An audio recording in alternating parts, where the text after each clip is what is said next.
We're live. All right.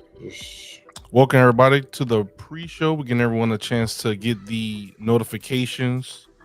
All y'all on those Android devices, y'all didn't run y'all's updates, giving y'all a chance. No, you didn't.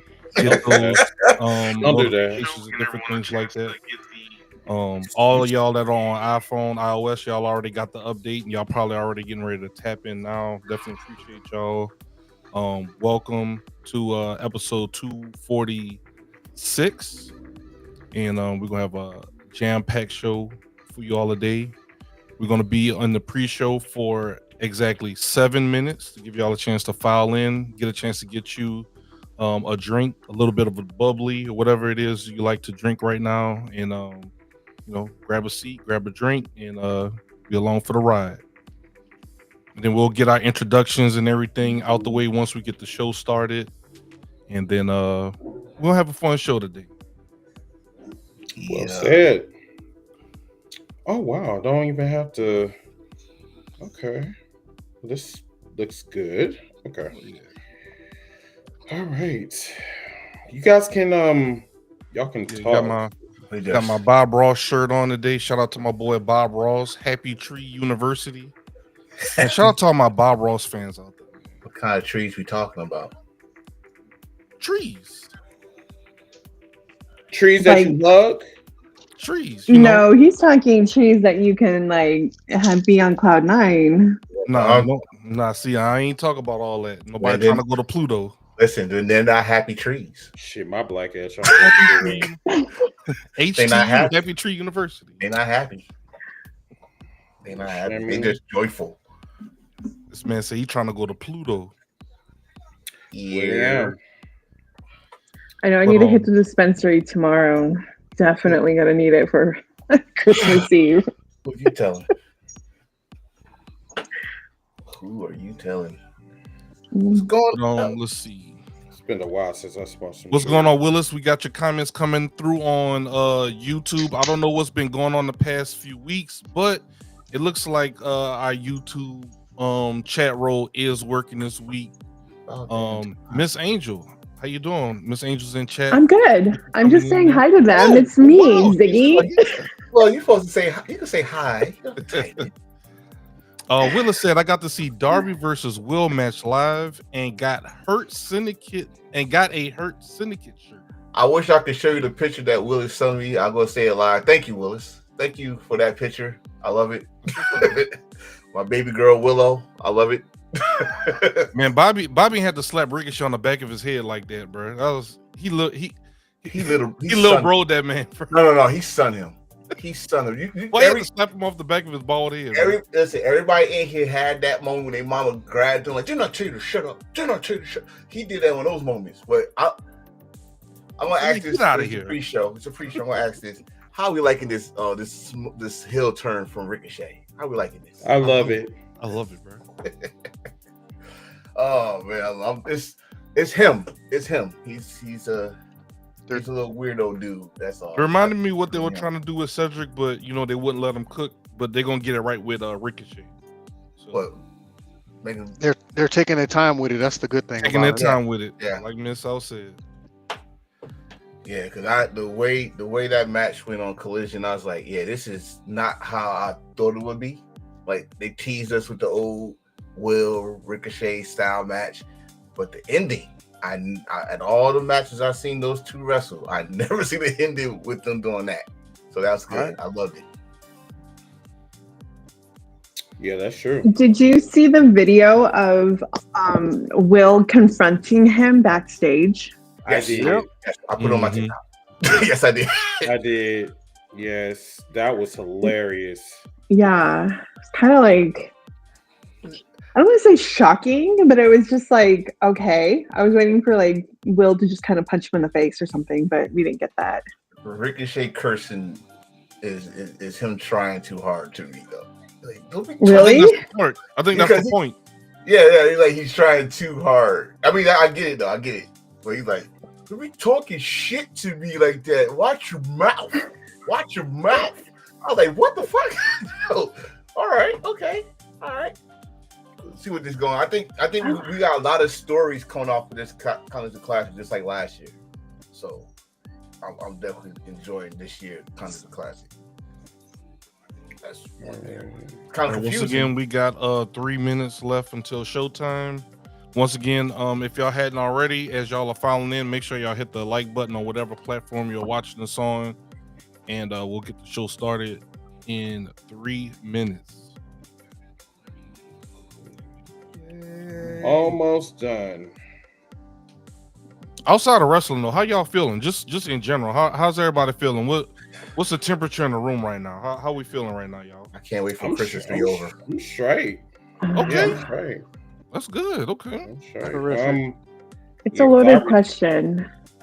It's a loaded question. I already did my Christmas shopping, so I'm just ready to rock. That's it for me. Chris, big chilling. All right, I see you. I can't wait. Ziggy, Chris put me on the naughty list, so he didn't buy me anything this year. You need to talk to him about that.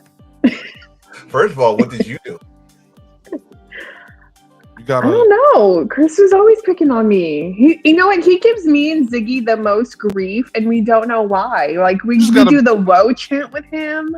You just gotta beat him in Tekken, and then he'll get you something. Oh, that was epic. Ziggy, I'm sorry. Chris whooped your ass.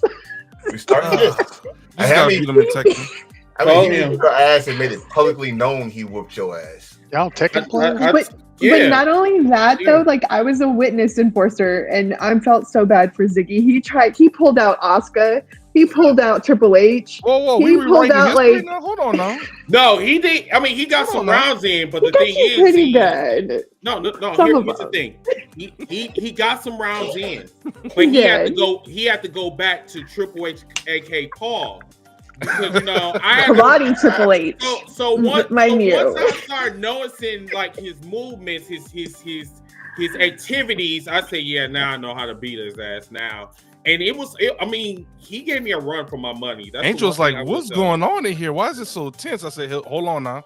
Tense. It's tense. It was man. That's competition right there. That's yes. And I loved it. I was here for it. And once again, this is what y'all are missing out on if y'all are not a part of our Discord.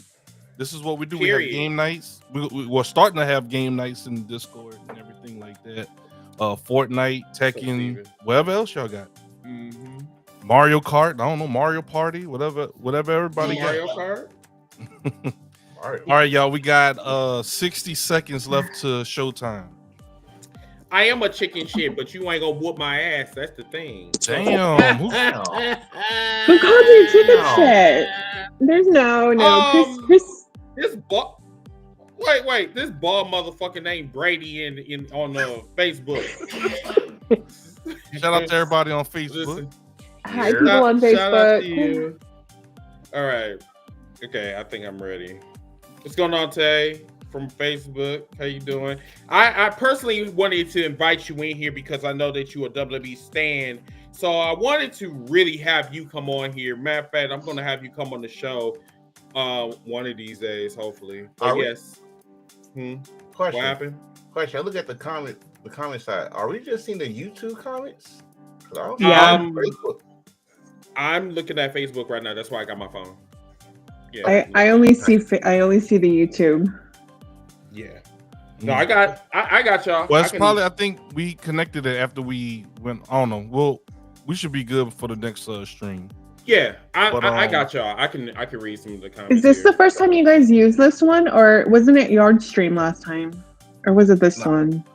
No, we always been using this. Yeah. Okay. Maybe it was just Smirk that uses the yard one. StreamYard. Yeah. Why you got to be bald? I mean, don't like you are bald. Don't like StreamYard no more. Well, all I have to say is me upgrading my phone. Like this is working out way better than last time. Oh, okay. Nice. Say that.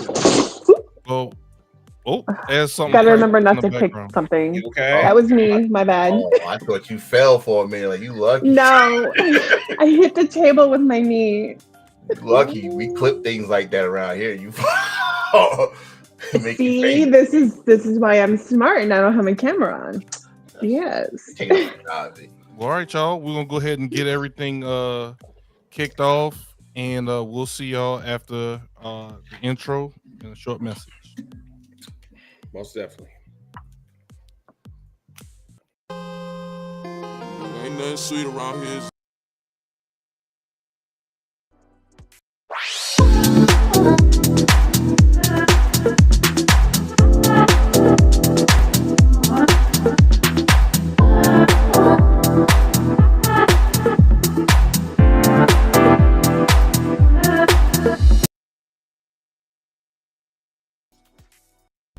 Hold up, hashtag Heels4Lyfe. Wanna welcome everybody, yeah, we gotta get it hype. Hey, every week talking wrestling, we get into it. Current events, even guests that we're interviewing. Put the smack down, you can't ignore. The best you gon' find anywhere online. Tell the competition they about to get clothesline. Hold up, hashtag Heels4Lyfe. Let's go.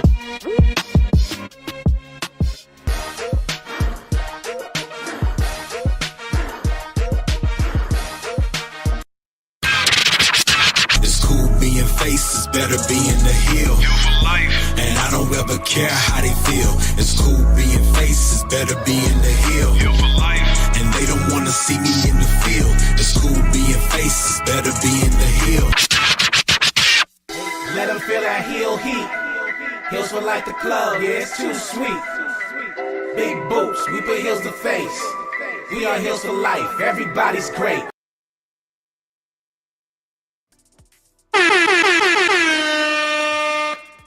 What's going on, wrestling true believers? It's a great day in Simmons. My name is Chris from the hashtag Heels4Lyfe, coming back at y'all once again. I know it's been a minute since we've been on YouTube. We've been concentrating on TikTok, but once again, in 2025, trust me, we are going to go back to code. We are going to go back to basics. Me and my colleagues, we just been, our schedules has been really fucked up this year. So, but there's no excuse, because we are here to entertain you guys every week, and we are going to get back to code next year. But tonight, everybody, episode 276, on the road to 300. Yes, we got some shit to talk about, y'all. A lot of shit to talk about. Remember to subscribe, share, and like this podcast. Follow us on all social media platforms. Woo! A lot to talk about. Sound like you made it sound like it's a lot with that. It is. Like, listen, 2024 for me personally. First of all, I want just to give a shout out to you and Ziggy for holding it down for me when I wasn't here. Everybody knows also I've been dealing with some health issues, whatever, and I'm getting that under control. And I feel 10 times better. Changing my eating habits, you know what I'm saying, and making important decisions for my life or whatever. I know that I'm a very important figure in the wrestling community, and my work is not done. I mean, I came a long way. We have came a long way on this platform, and we made some good friends, collaborators. Like, we really did a lot of work this year, and I am so proud of y'all for just sticking with me on this journey. It has not been an easy journey. I'm not gonna lie. It's been very draining, but we have Angel and Miss South with us. They are my collaborators. They are my mods over there on TikTok. I appreciate you guys for just giving us a chance just to be in your life. Like, I really do appreciate y'all, and the people that's in the comment section. Willis, you being one of our contributors for our pay-per-views. If it wasn't for you, we wouldn't be watching any pay-per-views. So I really do appreciate you helping our subscribers watch the shows or whatever. And saying, going into 2025 now, everything is going to be moved over to HBO Max for the AEW pay-per-view. So yeah, it's just shit's crazy. But yeah, I thank you. No problem at all, man. It's just one of those things where you can't do things alone, and you can't suffer in silence. So that's where you lean on your boys, you lean on your teammates, you lean on your brothers, and they're supposed to pick you up. So that's what we're here for. Matter of fact, shout out to Skrilla. I still can't stand your black ass. Shout out to you with the blue check mark. Now you think you doing something or whatever. You verified. Bring your black ass back to our platform so we can talk to your ass. But shout out to Skrilla. I love Skrilla. Skrilla, my nigga, though. You have something to say, Tone? Man, we getting a little emotional before Christmas, but yeah, man. Listen. I told y'all fellas this before. I was never considering myself as a podcast. I learned a lot from Zig. I learned a lot from Chris. One day, Zig, hopefully 2025, make the year I finally get to meet you face to face. This has been a good year for us, man. I think we grew number wise. I think we grew professionally. I think we out there now. We got deals from Pro Wrestling Tees. I never thought I'd see one of my designs in Pro Wrestling Tee. Getting our faces out there every different way, TikTok, Twitter, going to these shows, into independence or mainstream. And now we're talking about we on the road to 300. And I think I've been only a part of at least 100 of them. So y'all made me focus on this. You son of... And since you got the belt, I got an idea for you fellas. I want to make sure that I have both of y'all when y'all hear this. So we promised these people more content next year.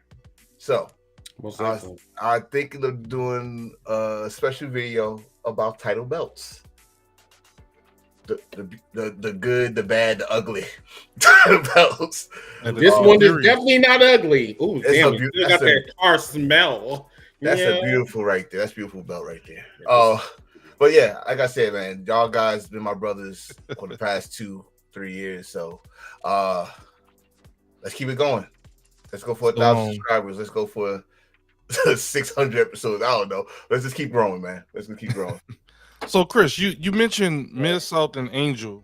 Before we bring them on, what can you say about? Let's go with Mid-South first. What can you say about this gentleman, Mid-South? Mid-South, when I met him about a year ago, I didn't know what to make of him. I said, "Is this man dull, or what the fuck? What's up with him?" His passion, his knowledge about the business, and he's only 44, is very valuable to us. You know what I'm saying? Because like we look for individuals that can have a lengthy dialogue when they're talking wrestling. And one thing about Mid-South is Mid-South knows his shit, and he is very valuable to this platform. And every time we need him, he is there. When we need to do the show, he's there. When we're doing the cookout, he is there. He's always been contributing this whole entire year, and I do definitely appreciate him. And also, he did not have to do this though, but we are going to have a live cookout at his house in Texas for All In Texas next year in July. So it's gonna be crazy. Shout out to Mid-South. All right, and then next we have Angel. What can you say about Angel before we bring them both on? Angel is my yin and my yang. She is literally the polar opposite of me. She is evil, but she's sweet. She is loudmouth, but she's sassy, and I like it. She's also my secretary because she shielded me from a lot of shit. She is literally my conscience. She is literally my spokesperson. She does my paperwork. She did not need to do all of this, and I met her in the political space, in Asha's political space, whatever that we were doing. And for some reason, me and her just got really, really, really, really, really, really, really close. And here we are, and she is part of our family. So shout out to her. And she just, I don't deserve Angel, but Angel is just a godsend, and I appreciate her. So to you, Miss South Angel, I thank you. Thank you so much. I love you. And y'all heard it. Y'all heard the man. Y'all heard Chris. We are bringing on Miss South and Angel. So welcome to episode 246 of #Heels4Lyfe Wrestling Podcast. Miss South and Angel, give it up for our panelists of the evening. Hello, guys. And I say hello. It's a Christmas miracle. Yes. It's a Christmas miracle. Yes. I think this is the first time I've seen your face. This is my first time. Girl. You only saw pictures. I know. Tio gets all this. We just made history, y'all. We just made history. 2 cents. I know. I wanted to come say hi, so I thought I would come say hi. And like Chris over here making me like all cry and shit. So I know. I'm like, I am mean. I'm sweet. I can be sweet. I can be kind. I don't know. Like, I'm just me. But I appreciate it. He is my yin to my yang. Like, y'all balance me. You guys saved me this year. Like, no joke. Like, I've been through a lot. 2024 was like, I told Chris, like the year of hell, I guess. But like, we bounced back. Like, we bounced back. We came back and we're like, bam, like we're gonna kill it this year. I don't have to watch my words, thank God. But no, like 2025 is the year of Heels4Lyfe, y'all. Like, let's go. Like, we're doing it. And Angel, what can the folks find you, for those that maybe not be on TikTok that are seeing you for the first time? What can they follow you? I don't have a wrestling Instagram, but I'm always on like, I'm gonna move the camera because you guys like the light. Sorry.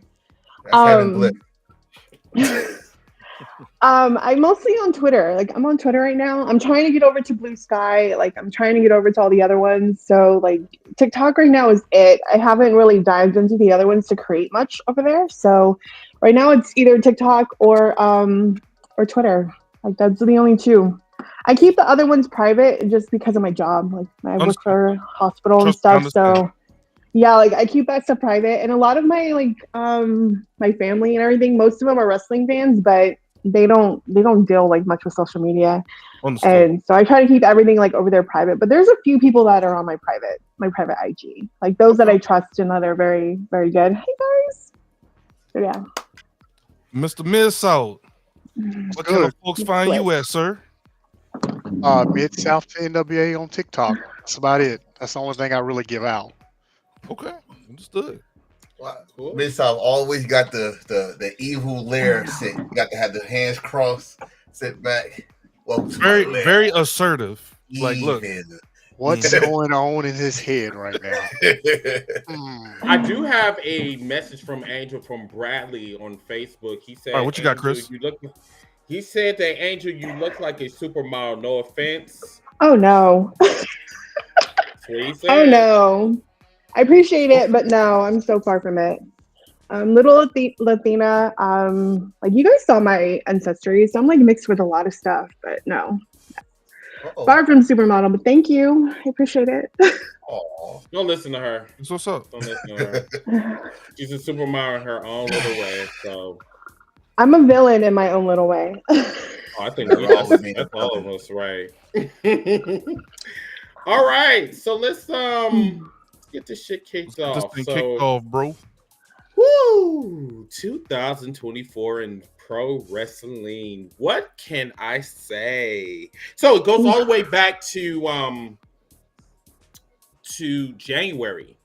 Mm-hmm. So start with The Rock. What has The Rock really contribute to WWE? Did he really say WrestleMania? he No. really say WrestleMania 40? No. I don't think so. Not Because guess what? It's just it hasn't been. It wasn't modified. It was just really fucked up. Because number one, we were supposed to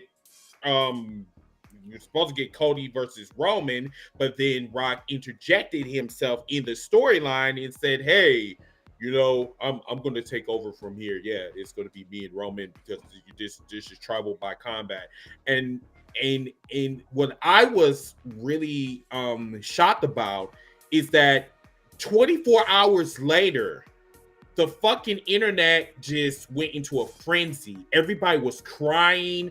Everybody had tissue. Whoa! Everybody was wiping their asses. I mean, it was just crazy. Never seen anything like that in the history of I don't think it nigga. was crying. Oh, I don't think baby, it was crying. Oh no, That, it was that crying. hence. It was, but I Cody think it was because Crybaby. we never seen that before. Like we all had seen the rules of the Royal Rumble win like go into play. And like we never seen someone come in and say, "Hey, we're not doing this. I'm taking it from you and you're not going to have your opponent." So like we've never seen that before out of how many years, and we all knew like The Rock signed this huge TKO contract and all of a sudden it's like, I'm going to use my power and abuse it and pull something away from Cody. Thank you. So Comment. Sorry, I'm like reading them. So I don't blame the fans for being upset because I'll be honest, I was one of those fans that was upset, but I'm not a Cody fan. So I do think like The Rock didn't save anything in my opinion. He created more of a mess. I know, right? We got to do it. Like, whoa. I would say, come on, Chris. I would say the beginning of it, the beginning of the situation, we was all upset because one, we had a feeling that Rock and Roman was gonna happen back in June, right? But then we go to Royal Rumble and Cody won, so we was like, okay, we go finish this damn story and get over with. Next thing you know, Rock come on SmackDown and says, or Cody said, it's not my time yet, but somebody else's. And 24 hours later, it got like 700,000 thumbs down on YouTube within 24 hours. Not 24 hours, within. And they hit the thumbs down. They did. Thumbs down, right? They did. So, but when I come and said it kind of each week it got interesting from the fact of we had people actually saying we want Cody, right? Mm-hmm. And we got a version of Rock we haven't seen since 1996. The final boss. I mean, talking about the most electrifying shirts with sleeves off this time. The interest with his fake Versace and for the silk shirts. The thing with Rock gave the WWE wrestlers a little cheat code, but I don't think they're using it. But he used the internet for his advantage. Like this dude was cursing and all this stuff and saying all this stuff to the point that we was interested in what is he gonna do next. Now with Cody, shout out to Tim Farmer. What's up, Tim? What's up, Tim? The one thing it did tell us about was that big gold belt. How they disrespected that big gold belt is Seth Rollins. Mm-hmm.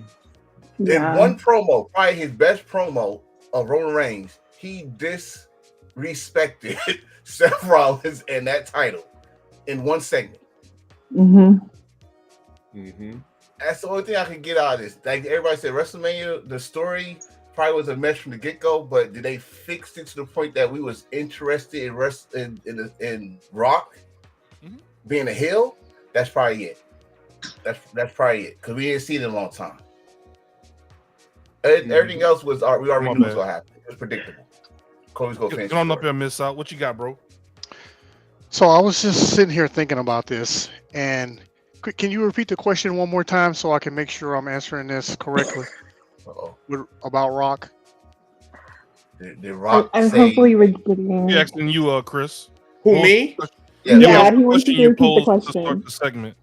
So the segment is we're discussing all of 2024 in pro wrestling. So it doesn't matter. You can start from January, February, No, I'm trying to stay on subject because you said Did The Rock what did The save? Rock? Oh, Did he save did The Rock Mania? contribute? Did he save WrestleMania according to him? To answer your okay. question directly, the answer is no. But Well, I mean, I knew that. but is it his fault? So Yes. no, Yes, it's not his fault. It is not his fault. Because nobody solely. told his black. Excuse me. Let me I'm sorry, tell you're not even black. I'm sorry. Let me tell you what I was just sitting here thinking about and contemplating. It is. What the hell was that?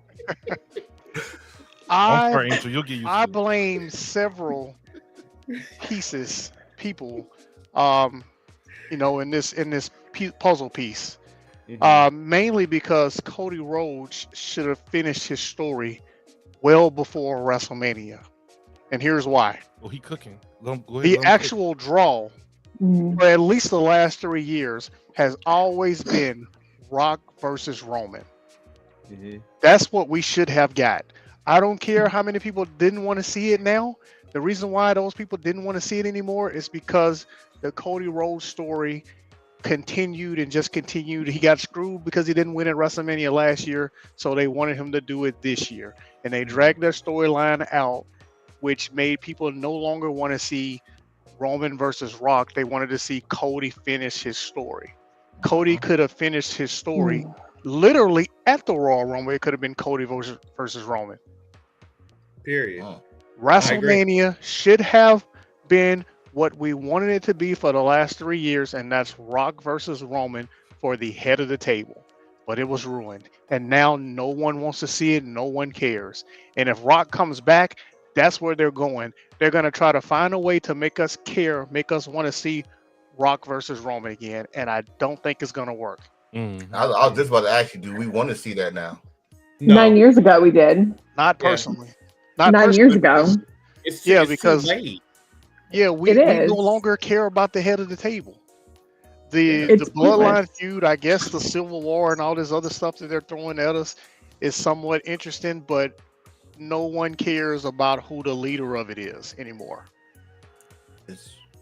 I know my ass don't. I don't even care. I feel like it's irrelevant at this point because we all know that really, like, if we look at the new bloodline, it's not really Solo, it's Jacob. And then at this point, like, I'd rather see Jacob versus Roman, to be honest. Like, we had 9 years to see Rock versus Roman. We could have seen that when Roman started, when he got the red necklace at the beginning, and we could have had it then. Like, I think it's just excuses at this point for them to say, oh, well, he was doing movies, he was doing this, and he was doing all of it now. Like, what's the difference? To me, just let me say this one thing. To me, the most interesting match is Jacob versus Solo. And that's for Jacob to destroy Solo and take over leadership. That's the only story I care about in the entire storyline. First of all, get out of my head, because that's what I was about to say. Really? Yeah, I agree. Because what's interesting about this year about the bloodline was when Jacob came in and stole the thunder within 4 minutes. Which we forecast, by the way. Yeah, by the way, within 4 minutes, this dude super kicked Randy Orton, super kick Cody Rhodes, ate a super kick, destroyed Kevin Owens, went on the top ropes, destroyed Cody Rhodes into the announce table. And for the whole week, we talked about Jacob Fatu.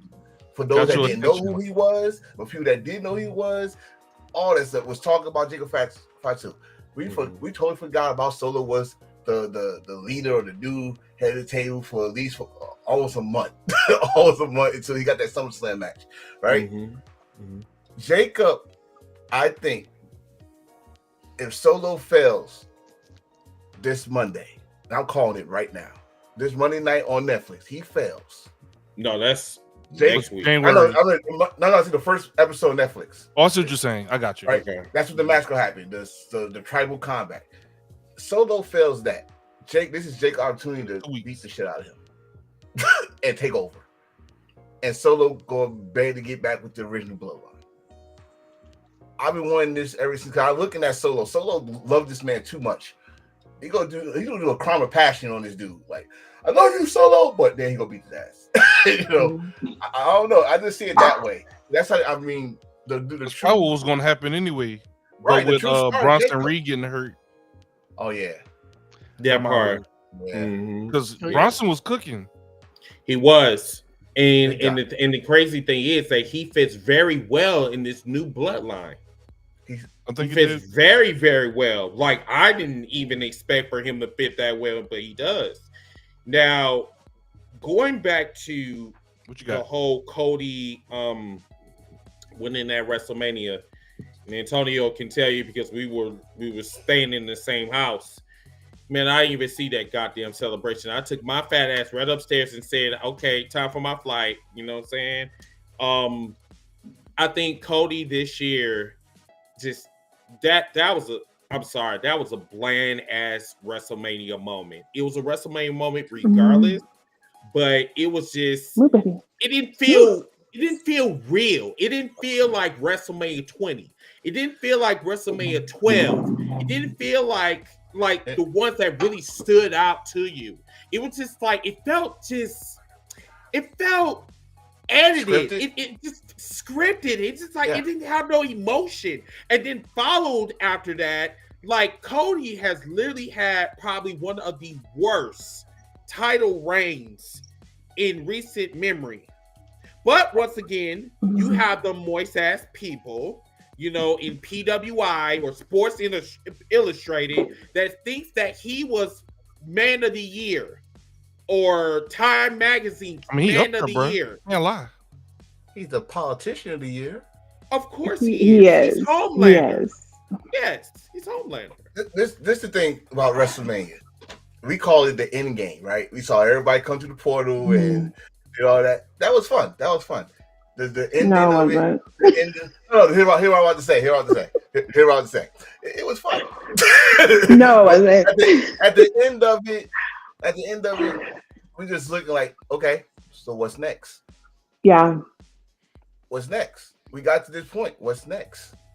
And they didn't have anything. They had nothing. It seemed like like the night after WrestleMania, they're trying to make it seem it was a big deal with Triple H doing a little video vignette for him and stuff like that. No, because we all know what's going to happen. And we said this on here. We said it on TikTok. We said every person can hear it. You're about to face all of Roman's leftovers. He getting his sloppy seconds. I said that he did. Times. His sloppy seconds, right? Was he lying? You faced AJ Styles. Did Roman face AJ Styles? I mean, he literally did. He literally faced all of the leftovers. What's going on? I've been saying this all year long. I've been saying it all year long. There were no credible contenders for the world title after Roman beat all of them. Some of them he beat twice. Made no sense. Except Gunther. He never fought Gunther, if I remember correctly. Right. Did he? Yeah, and I feel like that should have been the very first opponent for Cody. Hey, and that's why that secondary world title means absolutely nothing to me. Exactly. With zero lineage. Even if Gunther has the title, it still doesn't mean anything. That title is still fifth to me. Because of what they did with Seth. Right, until I was going at the same time though, tell me how many Roman Reigns title matches was at the beginning of the show. Tell me how many Roman Reigns matches was not involved in the main 4 pay-per-view. He's the WWE champion. Why wasn't he on Survivor Series? Roman was in every. That's an interesting question. Come on, like this is. He's not a full timer anymore. And that's the crazy thing. And you're the full time guy. We see the belt every week, and you kissing babies and all this stuff. We saw a half an hour intro of you walking your damn dog. So that bothered me. That bothered me. The fucking damn dog got more TV time than fucking Carmelo Hayes. And one thing that pissed me off more than anything this year is that Triple H is still the fucking big nose fucking racist that we know and love. Hate to say it, but he is. I'm like, you can't sit up here and tell me that you're not a racist, but you have racist tendencies. You have been doing this for God knows how long and said that, hey, I only see talent, I don't see color. Yeah. Yeah, I see. Yeah, I totally agree. That's why Carmelo Hayes have not been on one of your pay-per-views in recent months. The last time we seen him, I think it was the last pay-per-view. Last time you saw him in pay-per-view. Last time you saw Carmelo Hayes in pay-per-view was Money in the Bank. Yeah, I was gonna say yeah. Because he hasn't been on a pay-per-view. Hell, they only have 5 matches on him now. No, he was on Survivor Series. He was a triple threat match. Yeah, he match for the United States title. Yeah, it was him. It was him and Andrade at LA Knight. Oh yeah, that's right. I thought it was somebody else. Bring up so do we have faith in Triple H going into 2025 like we did going in, like, because I feel like we kind of had like faith in him in the middle of 2023 going into like 2024, and then all of a sudden just like it fell flat. No. And then we had people going, "Oh, it's picking up," but then like nothing. I feel like it's just whatever. We had a nostalgia feeling. Yeah, he did great in NXT, and everybody remember what NXT did he though?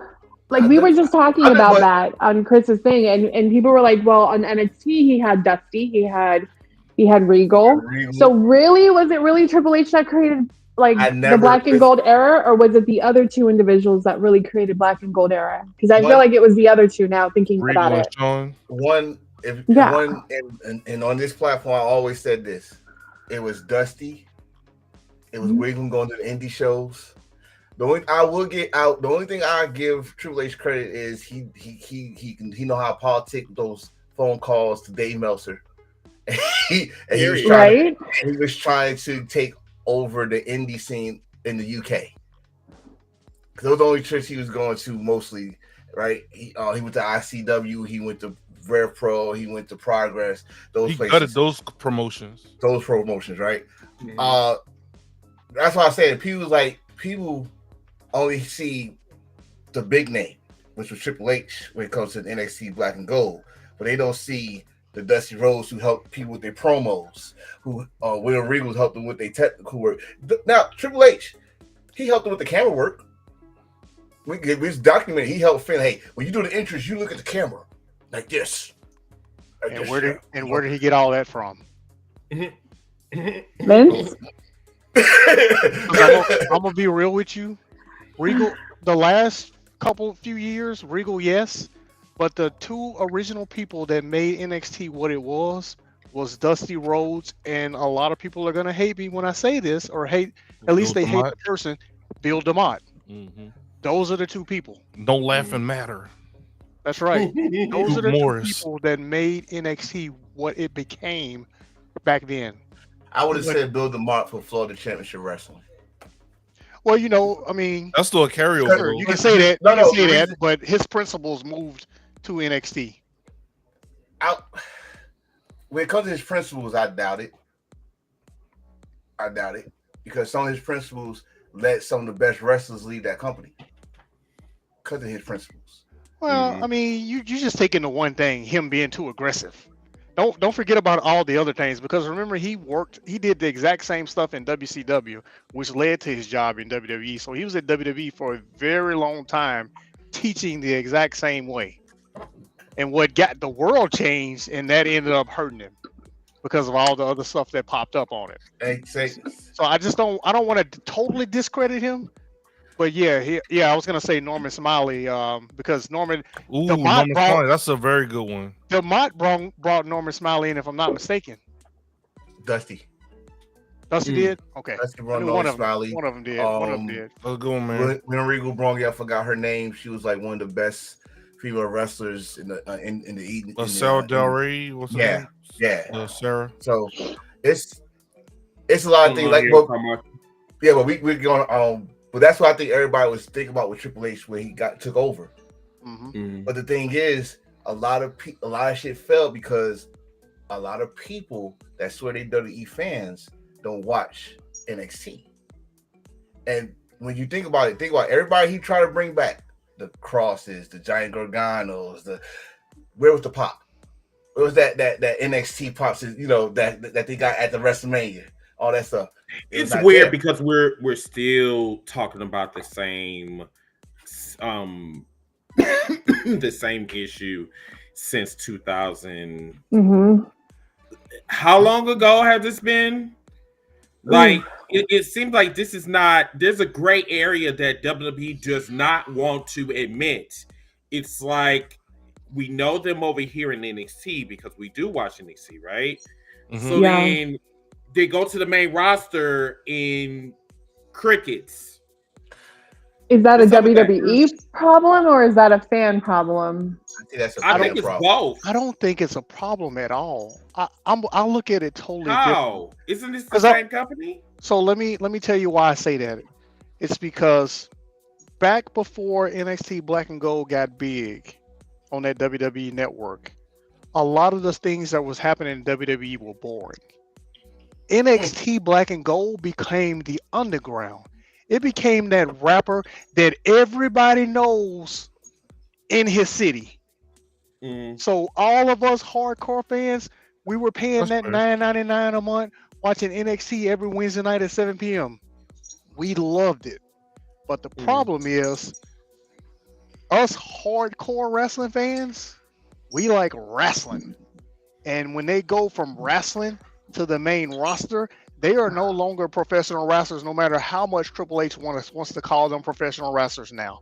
They are entertainers first, not wrestlers first. That's true. That's why you hear all these people crapping on one company and saying this company is better and saying ridiculous things like the matches don't matter, the wrestling doesn't matter, wrestling doesn't sell. It's malarkey. Storytelling matters over the wrestling, which is weird to me. That's a good question right there. Like, it's weird. What 2024 became was which one put bust in the seat, the story or the wrestling? And if you talk to someone that don't watch AEW, or they swear they only watch it once a review, they say, "Oh, what's the story behind this? What's the story behind?" And you all the time. We still get that. Don't like WWE. Where's the wrestling? Where's this? So it's what was the? I'm just saying. Well, what is 2024 going to be remembered for? Is stories or is wrestling matches? It depends on. I think who you talk to. It depends on like what flag you put in the ground. You know what I'm saying? For me, because I'm a wrestling fan, it's about the wrestling. I'm a wrestling fan. Hashtag, get it, wrestling fan. I love wrestling. I don't give a fuck about the storytelling. Storytelling is the cherry on top. But the issue is for me is that AEW has killed it this year. However, this Saturday night, they need to put a statement and say we killed it this year with all with the World's End. They have. And I'm putting emphasis on this shit. They have to come through on this pay-per-view. Otherwise, everything that they have worked for is going to be all for nothing. Listen, one thing I'm going to say about AEW, they had the best pay-per-views this year, bar none. Absolutely. Bar none. So I know they're going to put their foot in this week. As they go in. They're gonna end a tired ass story, probably like, oh, we finally got what we wanted. I don't doubt them at all this Saturday. But when it comes, like someone put up, Hill, thank you for saying that. Wrestling put butts in the seats, right? Sometimes the wrestling tells the story in the ring. So you can't tell fans like that. I know. They don't listen. They don't want. They don't listen, especially on TikTok. They don't listen at all whatsoever. So they talk now, like what Brady said. He said that he like promos. I like promos too, but you have to understand, like when they are wrestling, just like last night, Ricochet and Will Ospreay, they literally was telling a story in the ring. Ricochet was desperate for a fucking win over Will Ospreay. That's the story that you're telling in the ring. You tell one of these stupid motherfuckers that shit, they tell me, what are you talking about? I was talking about the promos. I'm like, I'm literally talking sign language. I'm doing this. Well, I've been saying it for well over a year now.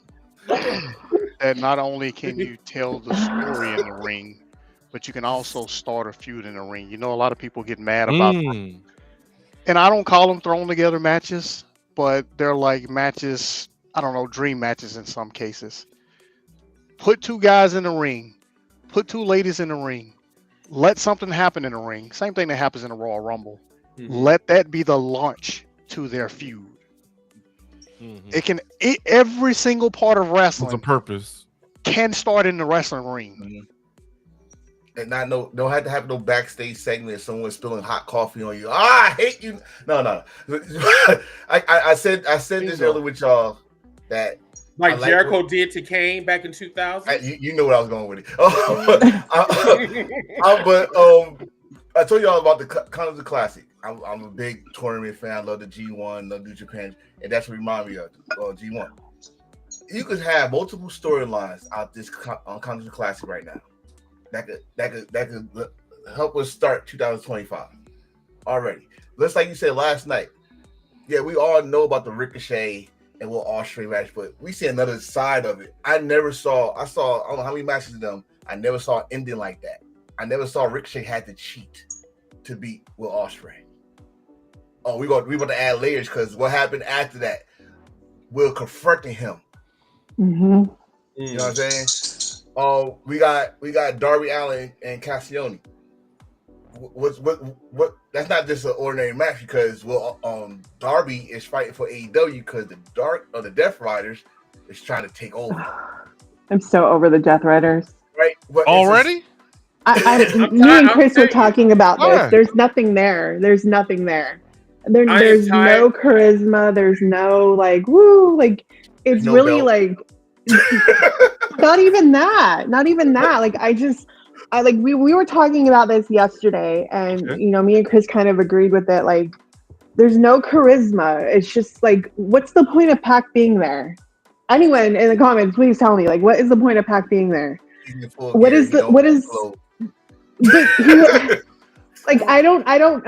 don't understand it. Really, like Marina and Moxley. Bonnie and Clyde. Let them, like, it's Bonnie and Clyde. I just don't get Wheeler, like, at this point. Like, whiny Wheeler, like, okay. Like, you're just a tag along. I feel like I'm watching like a dating show and it's like the wheels, like the extra like wheels on them or something. There's nothing. They're not a motorcycle gang. There's nothing. How dare you? There's nothing there. They're literally wearing Bryan Danielson's clothing, and that's it. Like, come on. Like, there's nothing there. I feel like oh wow. Honestly, like I told Chris, like I understand the whole concept of giving Bryan his match, having him win the belt. Like, we were all like, I was for it, 100% for it. But honestly, I would have been happier with Swerve carrying it, because I feel like them just switching, like, completely, like, Swerve's momentum has been silent, and he's still killing it on his promos. Like, I'm excited for Bobby and him. Don't get me wrong. But I would have rather him just carry the belt, and then whatever happens with this new person, whoever's pulling Moxley's strings, if it's Sean or whatever, come out and reveal yourself at Wrestling Collide, and then you win the belt that way. But at this point, the story behind them trying to gag someone with soap, I'm over it. Like, I feel like they had their shocking thing with the whole, let's try to unalive Bryan and putting a bag on his head. But at this point, it's just like, whatever, get off my TV. Like, let's move it along. I think they're just shock value right now. But what's shocking? Everything they're doing, I'm just saying, everything they're doing is shock value because, again, this is a sensitive area of fucking wrestling fans. Now they want the Attitude Era back. What you mean? Yeah, we got 16 staples in his head. Like, come on now. We want the Attitude Era back. Drew McIntyre. I think everybody on here wants the Attitude Era back. But the moment that syringe came out in that Swerve match, this is it was awesome. It was like, oh my God. Take this Put a bag on someone's head. Oh my God. I mean, we cut off a guy's dick on freaking WWE. What are we doing? Like, I had this discussion. So like, y'all couldn't survive in 1998 with me. We saw people get hanged in the Hell in a Cell. Come on, yeah. You hang with me. You know what I mean? But I don't care. I'm sorry. Like, there's nothing appealing at all or scary about the Death Riders. Nothing. So absolutely nothing. I think with all new stables or storylines or whatever you want to call it, you have to give them a chance to. You don't have to, but you should give them. You said the same thing about Chris Jericho and Big Apple Tree, and I'm still looking at you going, when is it going to get exciting? I'm not saying I'm not saying that it's going to get exciting because all story angles don't work. But just like with some of the other story angles that we've seen over the last few years. So let's take for instance, what's the group in WWE that's got Judgment Day? Judgment Day. That started off hot, then it became crap. Like almost immediately it turned into crap. As soon as they kicked Edge out, it turned into garbage. And then it picked back up again. Now obviously it's garbage again, but hey, that's all I'm saying is some storylines when they launch, they look cool, then they may turn into something that you may not want to see, but then you got to also give them an opportunity to modify that and potentially make it better. Now, I'm not saying they're going to make this better because it could continue to be kind of up and down. How would they modify this? I don't know. I'm not offering any way to modify it because it could just go away for all I know. We don't know what's going to happen at World End. We don't know what's going to happen at Dynasty, and we don't know what's going to happen at Fight for the Fallen when they're apparently going to relaunch something. What's going on? A lot of things are going to change. So what if big if we get exactly what we've been asking, which is like you said, reveal who's really behind, who's pulling the strings. That's not what I'm looking for. Oh no, I talk with definitely. Mayor's comment: some stories are in a crock pot. They need to slow cook. No, they need to dump that shit. No, the fuck they don't. Mayor. Like how many times? I mean, how long do you need this shit to cook? Like for real. This is microwave society. Everyone wants things quick. You know, I don't want to quick. I just need to TV dinner. No. I need to make sense. Nobody cared about Santino when he first started, and he became something hot. Nobody cared about The Rock when he first started, and then he became hot because he modified his gimmick. Nobody cared about Santino Morello. That's right. Nobody cared about Mick Foley. He turned when into he first got there. When did Santino Morello become hot? He pulled something out of his pants, just like Mankind did with Sacco. He was very over. I can't lie. He was. Are you kidding me? Santino was very over. It wasn't time. He was over, but I wouldn't say he was hot. I wasn't screaming like, "Where's Santino Morello?" Like. So when that sock came out, everybody got up and cheered. That's all that. So are you saying they? No, they cheered for Mankind with Sacco. Come on now. A sock that looked like a snake. I can't with you. Gary, you really want me to break my neck, don't you? You really want me to break my neck. I see it. Gary want me to break my neck. He talk about he's still looking for that new saw, honey. Fuck you. Swerve. She's a pain in the ass, isn't she? Swerve Strickland is another one. Sure, we liked Swerve Strickland. Everybody liked him. But Swerve Strickland was not a main eventer 2 years ago. He is a believable main eventer now. He will be world champion again. I disagree with that. He was if he was a main eventer in all these other companies, why he couldn't be a main eventer in AEW? I didn't say he couldn't be a main eventer, but he was not a main eventer. If Swerve Strickland would have debuted and got a world title match, nobody on the planet would have believed that he belonged in that world title picture. He wasn't even as big as he is now. He was a smaller, basically a smaller guy. I mean, he worked his body's insane now compared to what it was 2 years ago, 3 years ago. I think because he was given an opportunity. Not even opportunity.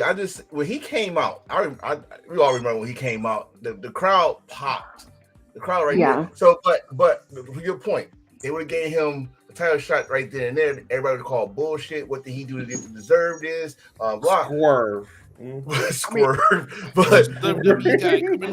But yeah, right. But everybody knows that what Swerve is worth. Move that tongue. You just had to make it make sense. Yeah. You just gotta make it make sense. No, that's what it. You just gotta move that tongue and you be going. You're sure. Yeah, too much slob in your mouth. You know what I'm saying? Yeah. When he hear the bell ring. For me? No, not you, Tom. You nigga. Oh my god. So I know. Listen, y'all, like we just hit the 1 hour mark. Like, damn. Like so, January. And I feel like we haven't even touched everything. We haven't even scratched the surface. And this is what y'all been missing out on if y'all hadn't been a part of the cookout. This is once again for those that are on YouTube that normally watch us on YouTube. This is why we try to tell y'all during the week. This is why y'all need to go over on TikTok, follow Chris, follow the panelists on here. We are doing daily discussions over on TikTok Monday through Friday, whenever, of course, Chris and everyone is available. And we do more than just these podcasts on Sundays. Right. So, like what Angel just said, we have not even scratched the surface. We just talk about January. So, what we're gonna do is we're gonna do another 20 minutes, Ziggy, of the review of 2024 because we want to try to get as much content as possible. So let's do this. We talked about AEW and WWE. What about TNA? Joe Hendry. We had a lot of stuff that popped up this year. I'm gonna back out of that one. Okay. I think he was good. I think seeing him and getting him the crowd response he got in NXT, I think that was awesome. Like, I'm not gonna lie, seeing Frankie over on NXT was like the highlight of my year. Seeing Hammerstone on NXT was like fucking amazing. Seeing Jordan Grace come out there and do her thing, absolutely amazing. And then I think TNA deserves a lot more credit for creating superstars over there than what they get. And I think they deserve a lot more appreciation. And to the fans that are supporting them and going to their pay-per-views, I commend you. Like, keep supporting them. I think they deserve a lot more. And I really wish that this door that they have between those two companies, would really get kicked open. And here comes Mid-South. Go ahead. I'm laughing for two reasons. All right, go ahead, Mid-South. What you got, bro? I'm waiting for it. I'm laughing for two reasons. Okay, number one, they are making stars for WWE. I know. Period. But it's because they don't get credit for it. Like, someone needs to listen. You don't get credit for it. Someone needs to make a clip of what he just said. Mid-South for the motherfuckers in the back, the bald-headed people, and all the ones that do not take baths. Can you please tell them what you just said, sir? TNA is making stars. I'm not even talking about like the Hardy Boys anymore, anyone like that. No. People who haven't been anywhere before, who kind of started their hasn't been anywhere before. TNA, they are literally making stars for the WWE. Like a Jordan Grace, Joe Hendry. Even Hammerstone. Yeah. Hammerstone will be there. Big time. But he's from Phoenix. That we have said in the beginning of the fucking year when this partnership started, they are no better than AEW.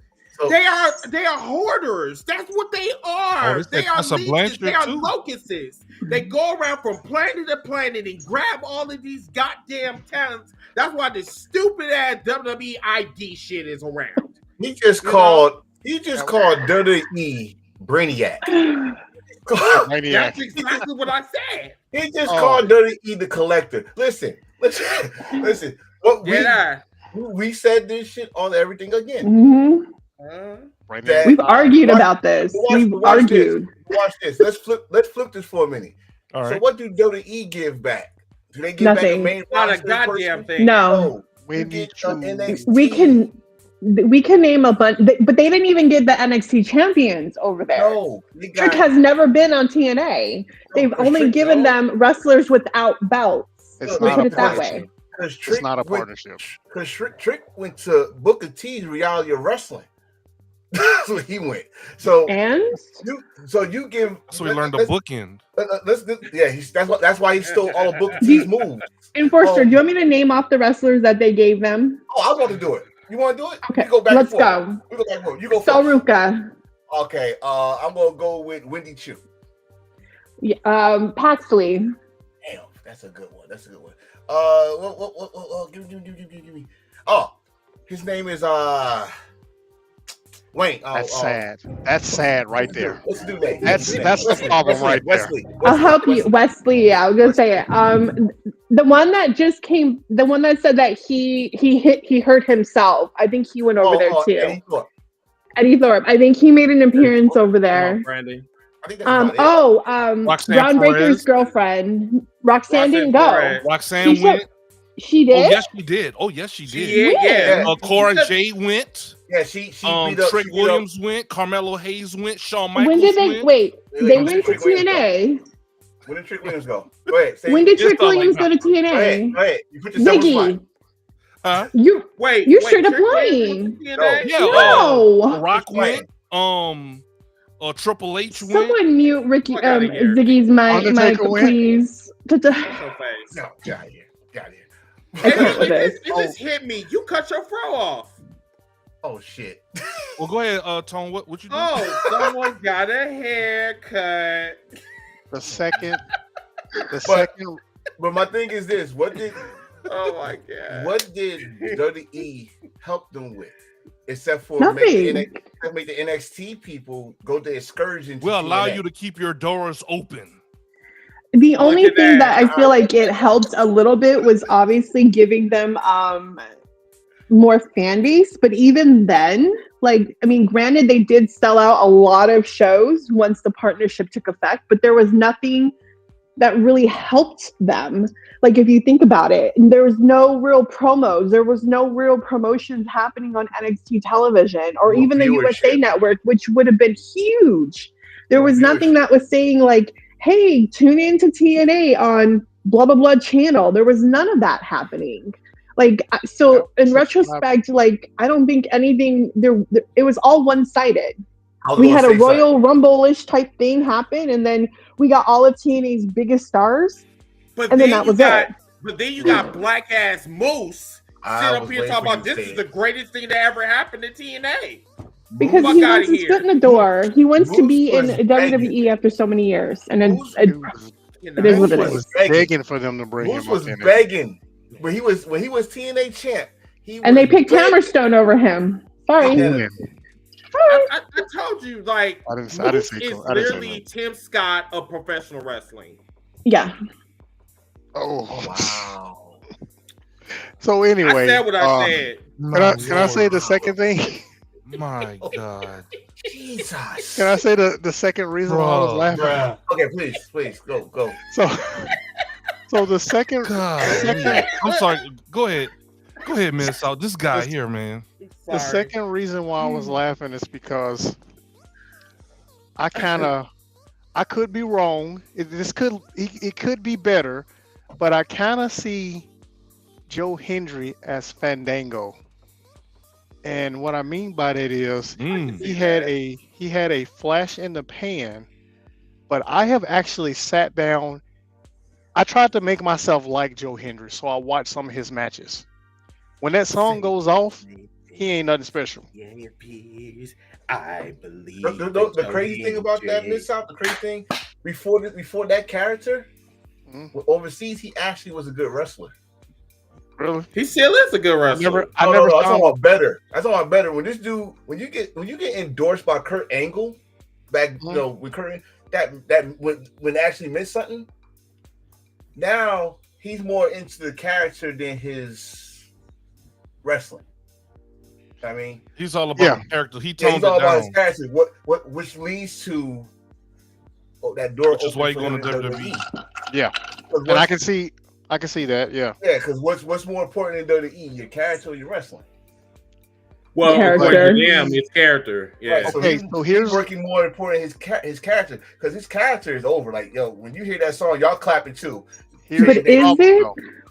Yeah, Here's I the was at a WrestleCade in North Carolina. I didn't think let me see how these junkies live. They was into it.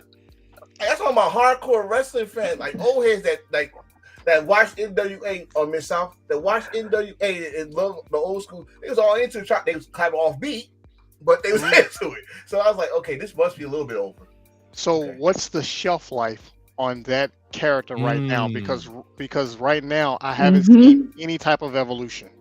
We talking about the reason they put a belt on them. We're talking about wrestling fans that have no patience. So give it 3 months. See, how is that going to play out though? Because if his contract is up in January and he's going to the E in January and he's supposed to be at the Royal Rumble, how is that going to work with John Cena coming back?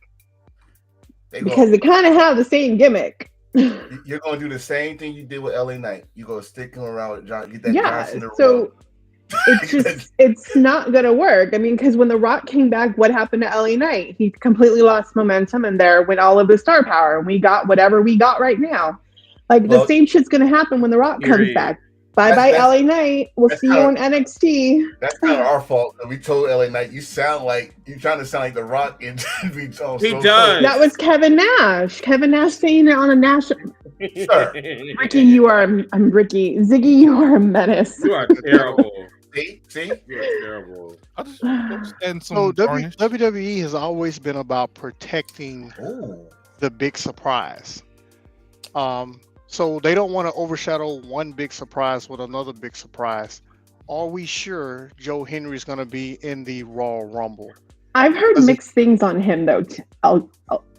Mid-South. I heard that his contract's up in January, and then I heard it's not. Right. So like I'm on the fence of whether he'll be there or not. What about this Josh Alexander? Is his contract? I could have swore his was up now. Yeah, he's up now. I thought he was a free agent now. I thought he announced his departure from TNA a couple weeks ago. So question, since we're talking about contracts with this, because since this is another thing that happened this year, but recently, about TNA, a lot of people have either they're leaving contract and stuff. Josh Alexander's a good name.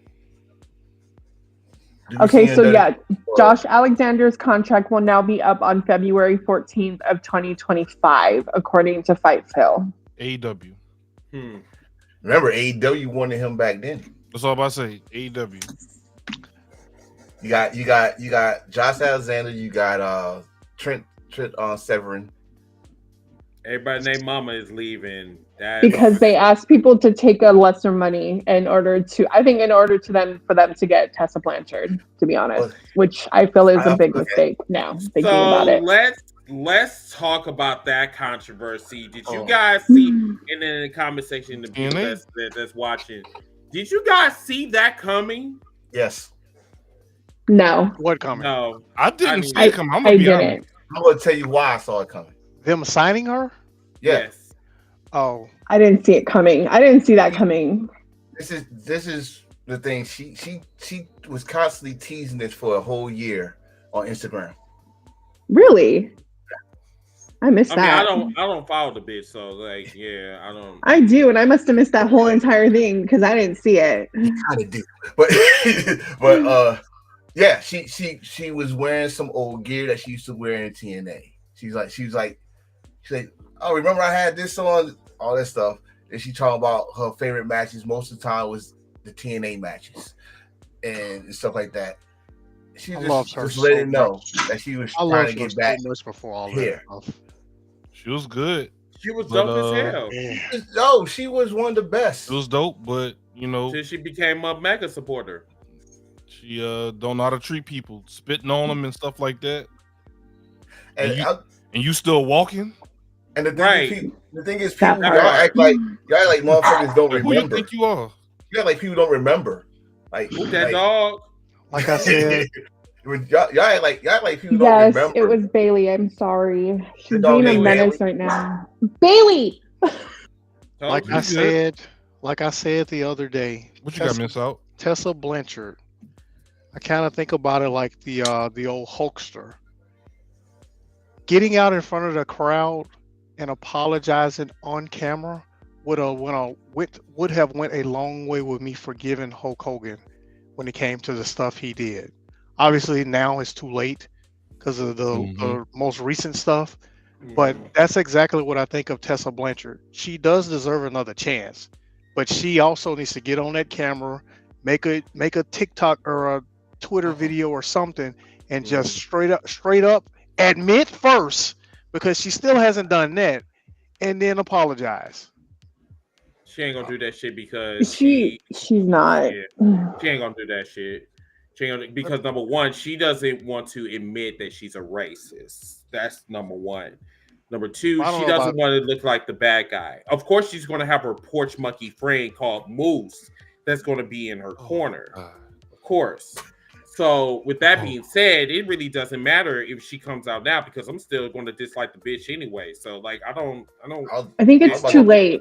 I think it's too late. It is too late. Yeah, it's way too late for me. It's too late. You talking about what? This was like 4 years ago. Yeah, 4 years ago. And the bitch. That's a term. That's a term. It's too late. She could have done a lot between now and then. Like she could have, like I've said before on the cookout, she could have done a lot of training, a lot of work on herself. A lot of things could have transpired. But to do a promo or to do anything on Instagram, it's just going to come out looking fake. It's going to come out looking not real. And I don't think any of the fans are really going to look at it the same. They'll turn around and use that as something for her to do in the ring. And that's going to make it even worse, to be honest with you. So at this point, she needs to show something in the ring. She needs to show people in the backstage. She needs to show them like in an action form. And again, if you really are truly sorry, you'll make the difference. You'll go do community service work. You would do stuff. But in the flip side of it, like we don't know what she's done to herself. We don't know. All we know is that she's had a relationship. She got married. She divorced that wrestler. She got with another wrestler, and she's been in CMLL and then obviously doing indie shows. So, I mean, did she do work in therapy? We don't know, but the progression needs to be there. And does she deserve a second chance? That's not for me to decide at this point. This is obviously TNA saying, hey, she does deserve a second chance. So I applaud them for bringing her there. But again, any type of apology letter, it's too little too late for that. Now put the action in. Show us what you did learn from this. If you did learn something, and improve backstage relationships, make those relationships known. If she apologized, great. That's not for us to be like whether her apology was deserving or not to any of the wrestlers. That's for them. Forgiveness is 100% for them. But anything else, like she needs to prove herself, and she needs to prove herself, I think, quickly, because right now it's giving TNA a bad look, especially if wrestlers are leaving because of pay once again, and her getting a contract. It's not a good look at all whatsoever. So yeah, it's one of those things. One, is already too late. Two, her actions is too late to me. Like y'all said, we don't know. We don't know what she's been doing, probably except for what we've seen on her social. We know she works on CML. Yeah. We know all that. We don't know in her contract if she got the CM Punk contract. You better be on your best hero, you out the doors type of shit. I don't know that, right?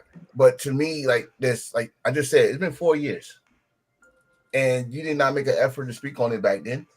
You did not try to defend yourself back then. You try to stay quiet back then. Right. And now you back on TNA. You think, oh, I'm sorry, and everything. It's not gonna work that way. Do you think, Enforcer, that maybe somebody didn't want? Do you think maybe nobody would give her the platform and want to touch her 4 years ago? One, we knew that. Well, we knew that part already because everybody says she can't work.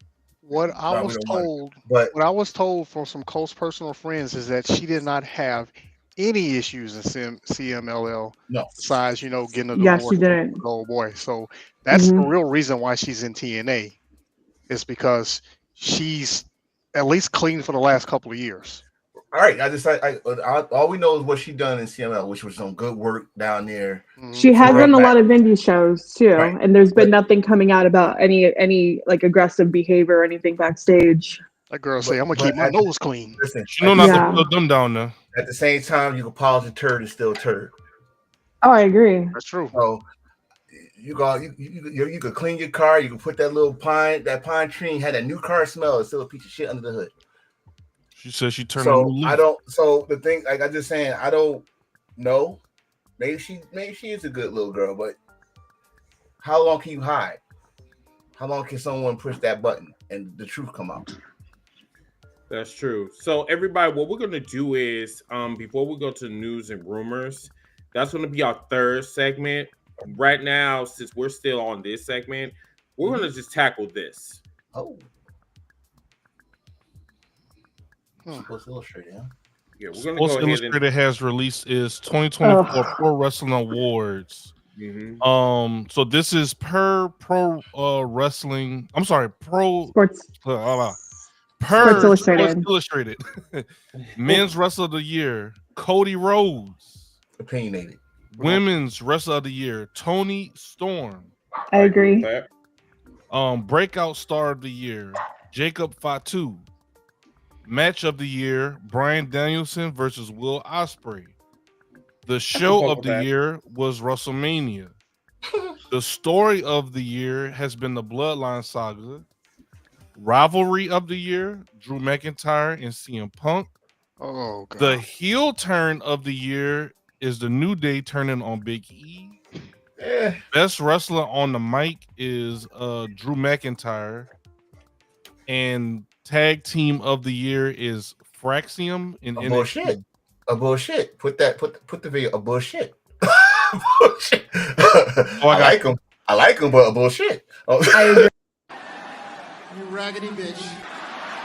You raggedy bitch. This is a very opinionated list, by the way. So that's their opinion. Cool. Per Sports Illustrated. That's their opinion. Cool. But we got our own. This is as much as bullshit as the tag team one that came out, Chris. The one that made you like have a Knit fit. Yeah, I had a major fit on that one. They said that Jay Cargill was actually the best.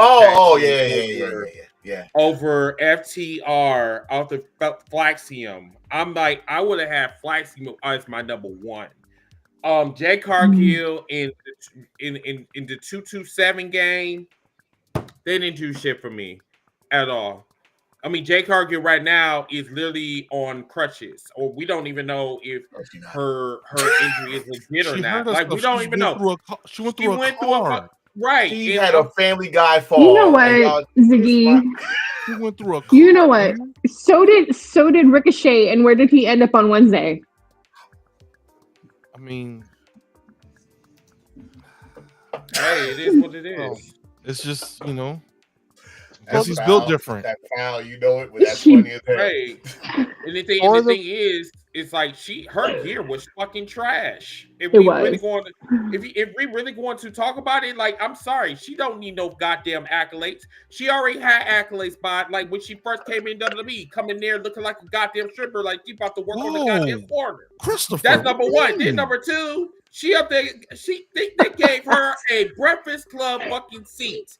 Bitch, no one told you to come to the goddamn table. I didn't tell you that you could get this seat. You didn't earn it at all. So when she was up there looking like looking like she was part of a murder scene, cool. I didn't give a fuck. Angel, this is your fault. This is not my fault. This is not my fault. You brought it back up. This is stupid Sports Illustrated fault. That this is 100%, you know, whoever decided that Jade was this number one meteora, like Storm Holy Grail, when she slipped off the rope. Are you kidding me? There were so many better tag teams than them, and I don't know what Triple H sent them. They must have got WrestleMania tickets. Them expensive ass tickets. They must have got something. Because that list was bullshit, and this list is bullshit too. What about Toni Storm? No, Toni Storm. That's the only good part. Right. But Cody Rhodes, Men's Wrestler of the Year. No. So match of the year, y'all don't agree with the match of the year? Hell no, match of the year. Bryan Danielson versus Will Ospreay. I mean, that was a good match. Do you realize people came into the Discord, Ziggy, and said WWE took all of the honors and awards? And I didn't even have the strength to comment back. And I wasn't gonna comment on that either, because I'm just like, WrestleMania 40 was not the show of the year. Number one, it was Revolution. Revolution was the show of the year, still hands down. And I enjoyed like AEW shows this year, but to say that WrestleMania was better than Revolution, no. Again, a lot of people don't watch AEW though, but you know, whatever. But again, this is a very opinionated fucking list, and it's bullshit. But at the same time, if that's their opinion, cool. But we know there's other shows out there more than just AEW, WWE, and that means y'all just watch one particular show, and y'all heard about Toni Storm. Y'all didn't see the work she put in, but y'all know she did better than the fucking person you was gonna put there. And you know, let's keep that real. Who's they gonna put there, Tone? They What could you have put think? somebody in WWE for that role and say it was somebody in WWE. I don't know which Like one. Rhea Ripley or something? Probably. And then to say feud of the year is Drew McIntyre and CM Punk. Man, that was great. Over the bracelet, dog. I was on the edge of my seat, bro. No. Good shit, bro. It was a good feud, but you telling me that was better than freaking Hangman and Swerve? Yes. Because that was personal. Right. That was personal. That man burned his goddamn house down. He should have automatically had that goddamn title all day. Hold on. Ziggy, I'm gonna have to unfriend you on all social media and block you. It's still my wallpaper, goddammit. This is That man burnt somebody's goddamn house down. That should have been their award. But instead they talk about feuding over a bracelet. Yeah, that really made me come. Hey, man. So we always say,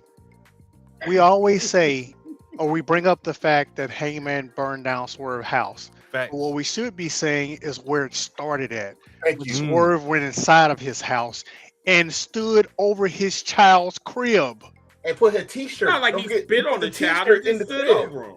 What's going on? I'm just that's a violation. Let's not forget about all the other things. Let's not forget about what happened inside the cage. I mean, it's Swerve ain't an angel. It's so much. I'm not even talking about that time. I'm talking about blood and guts. Blood and guts. Put that one. Let's put the he damn near choked out Hangman and all this stuff. It led a year-long feud that changed the characters. Remember, Hangman was happy-go-lucky. I want to be here. Now he's fucking crazy as hell with the. And it's not over.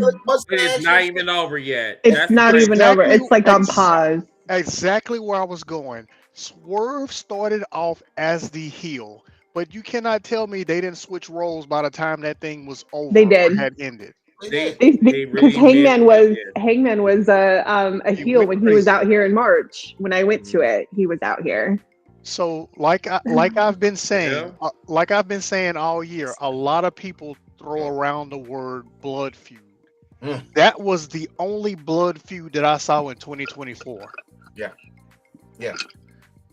I was at the other one. I wouldn't say best mic. I would say keyboard warrior Drew McIntyre, but he had some good bars on the mic too. You're right, and that's what I was gonna say. I can't call him the best promo when most of his stuff was done on Twitter, which was great, but he wasn't standing in the middle of the ring. So who do you feel like would take the best on the mic? Would that be like another Toni Storm moment because she did kind of cut some awesome promos, or would you give it to somebody else?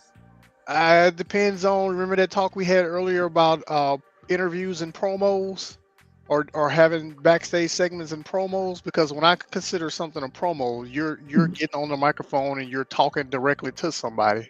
I'm gonna say yes, I remember it when I really don't, but I'm gonna let you slide. I can't really say Toni Storm. I don't know. I have to think about it for a while. I'm not totally mad at their pick because who had the best promo? I'd really have to sit here and think about it. If it was politician, I would say Cody takes it all. We'll just do that. I mean, we could go as far as saying Christian. Christian Can we say Christian on here? Because I would say Christian. I used to try to tell Chris about Christian, bro. He did. Christian, I was definitely say this. Like Christian, the father thing. He really shocked the fuck out of me. Like I'm like, dude, he's a fucking savage, bro. And I'm here for it. So happens when you let people cook and don't bind them to being to cooking scripts. other characters and scripts and everything. So yeah, that dude. It was when they were here in Arlington, and he did that one promo where he gave one title to his son, and then he gave the other title to his mama. That was hilarious. That was savage. Looked right over Crazy. Luchasaurus and headed into. So I have another one. Do you think breakout star of the year is truly Jacob Fatu, or would I was you just give on it to Yes. again someone else? Like what's it? Haxiom or whatever his name is. Hands down, that is Jacob. I was going to ask, can we get a definition of breakout star? Because some people think because one that I feel like breakout star is so to just me, started and got I don't think it's a No. rookie.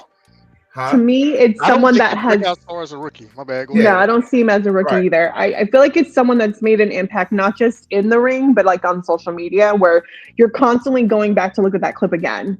And Oh, you're look. constantly like talking about it. Like I think we spoke a lot on Jacob, even Yeah, before yeah, he entered. And then when he came out, like we were still talking about Yeah. him. So I feel like, like he would be the one, because I don't feel like any other star, even in AEW, was really breakout star of the year. Like to the emphasis of how much we talked about them. I haven't thought about who could be breakout star of the year, but my definition of breakout star of the year is somebody that's been around, been at the lower tier, and then all of a sudden, boom, they caught fire. I have arrived. But see, that's just by you saying that, because Jacob has not been in the lower tier. We've been talking about Jacob for years. Yeah. Years. But now he's in the spotlight pretty much on him, because like I said earlier, some people didn't even know who Jacob was. Correct. And I feel like they still don't know. In that case, I think that's what makes him the breakout. Right. For honorable mention, I probably throw like a Joe Hendry out there. That's a breakout. Or a hologram. That's what I was asking, because I know every time like Mid-South talks about hologram, he likes hologram. I love hologram. He talks about him and stuff all the time. Yeah. I don't feel like Braun Breaker really gave it. No. I feel like he was shoved down our throats. There's nothing wrong with having things shoved down your throat. That's for y'all after dark show. To be honest with you, I think the breakout star of the year should have been Dominic. Really? Dominic Mysterio? Because of the heat he got, and because the crowd was constantly going I'm boo? just talking about my definition. My definition is somebody who was hardly doing anything, and all of a sudden, I mean, not even that they weren't doing anything, but he caught fire in 2024. Well, he did get his picture on toilet paper. I mean, he got better. I just don't consider it somebody that's new. And that's kind of what y'all are saying.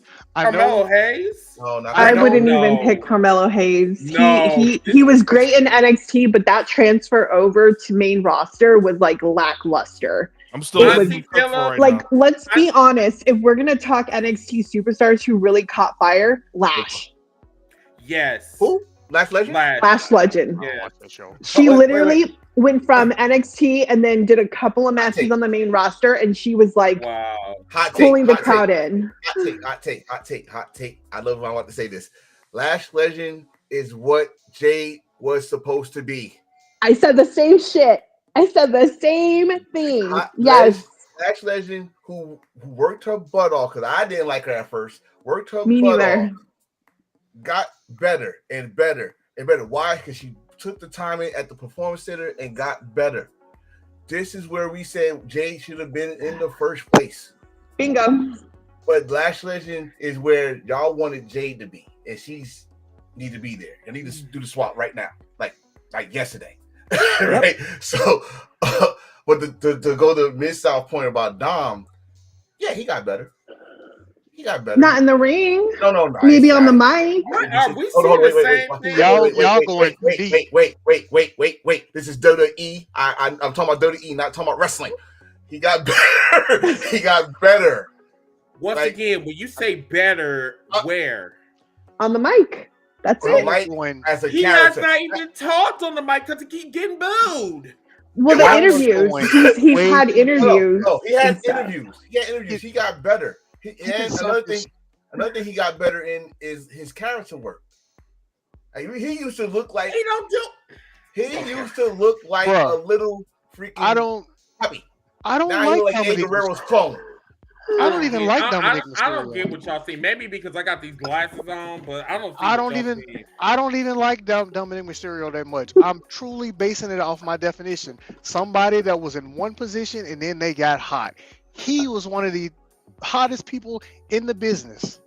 He was getting talked about by random people with blue check marks all over the internet. Because he has a punchable face. Cool.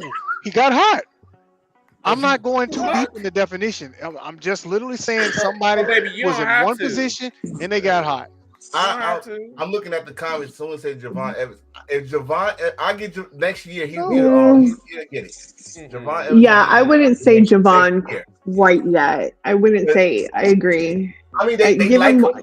They like he's him. Likable. Yeah. Likable. He's very like. I mean, he's awesome. Yeah. Javon Evans. Yeah. Yeah, he's like to him on it. Yeah, we talked maybe NXT breakout star if it was just like WWE formatted and we're talking just on them and it was broken down by like main roster versus NXT. Yes, breakout star for NXT, absolutely. He caught, especially his match with Randy Orton. I thought was really good despite the couple of missteps, but obviously it was great. I wouldn't. I think they got a lot of promise for him now, right? Y'all say y'all talked to him on TikTok. When I met him, he's a cool dude, and his work ethic. I think he gonna get better. So I think next year he's gonna be that breakout star. But absolutely. Now, okay, let me say something about what Dan just said there. Hot and breakout are two different things. If you're talking about definition, you're correct. But think about what a breakout. Think about the word breakout. Not just somebody that debuted and that's a breakout star. No, that's like a rookie. Breakout means you were already doing something and then you finally broke out. You broke out of the basement. So you went from here to here. Now you ain't up there yet, but you went from here to here. That's my definition of a breakout star. Somebody that was already there doing something and then all of a sudden they caught fire. Your definition is most improved.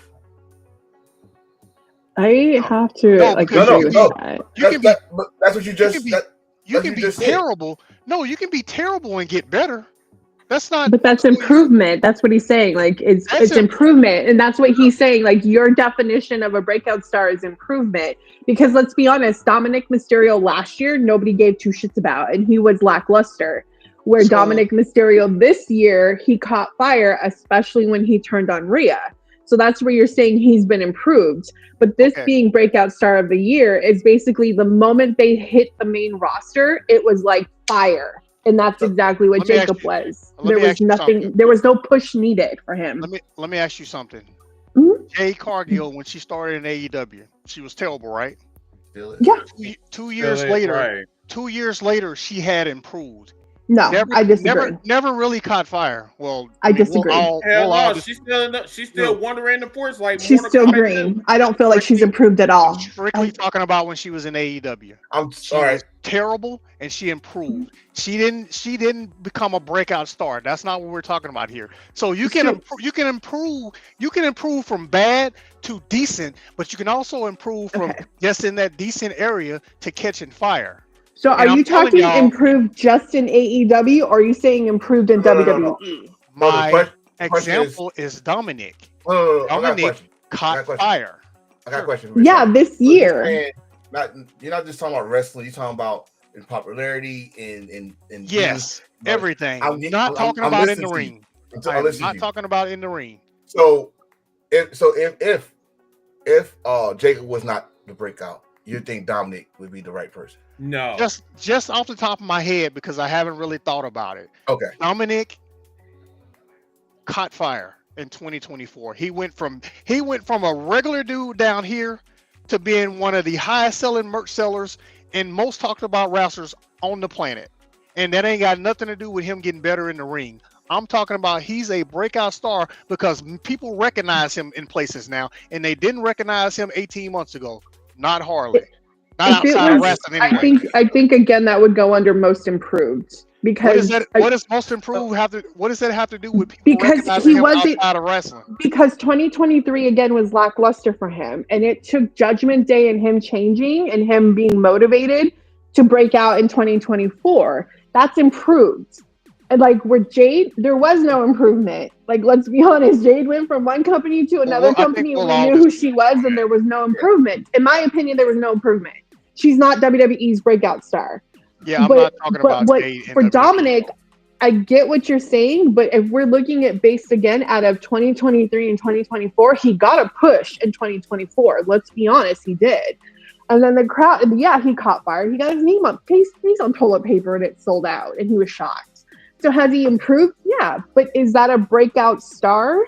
No. Yes. Because no, it's most improved wrestler. So you're not a star. Because you're not a star Jacob. in 2023. Hold on, Jacob, hold on. A mega star with Jacob toilet paper. went from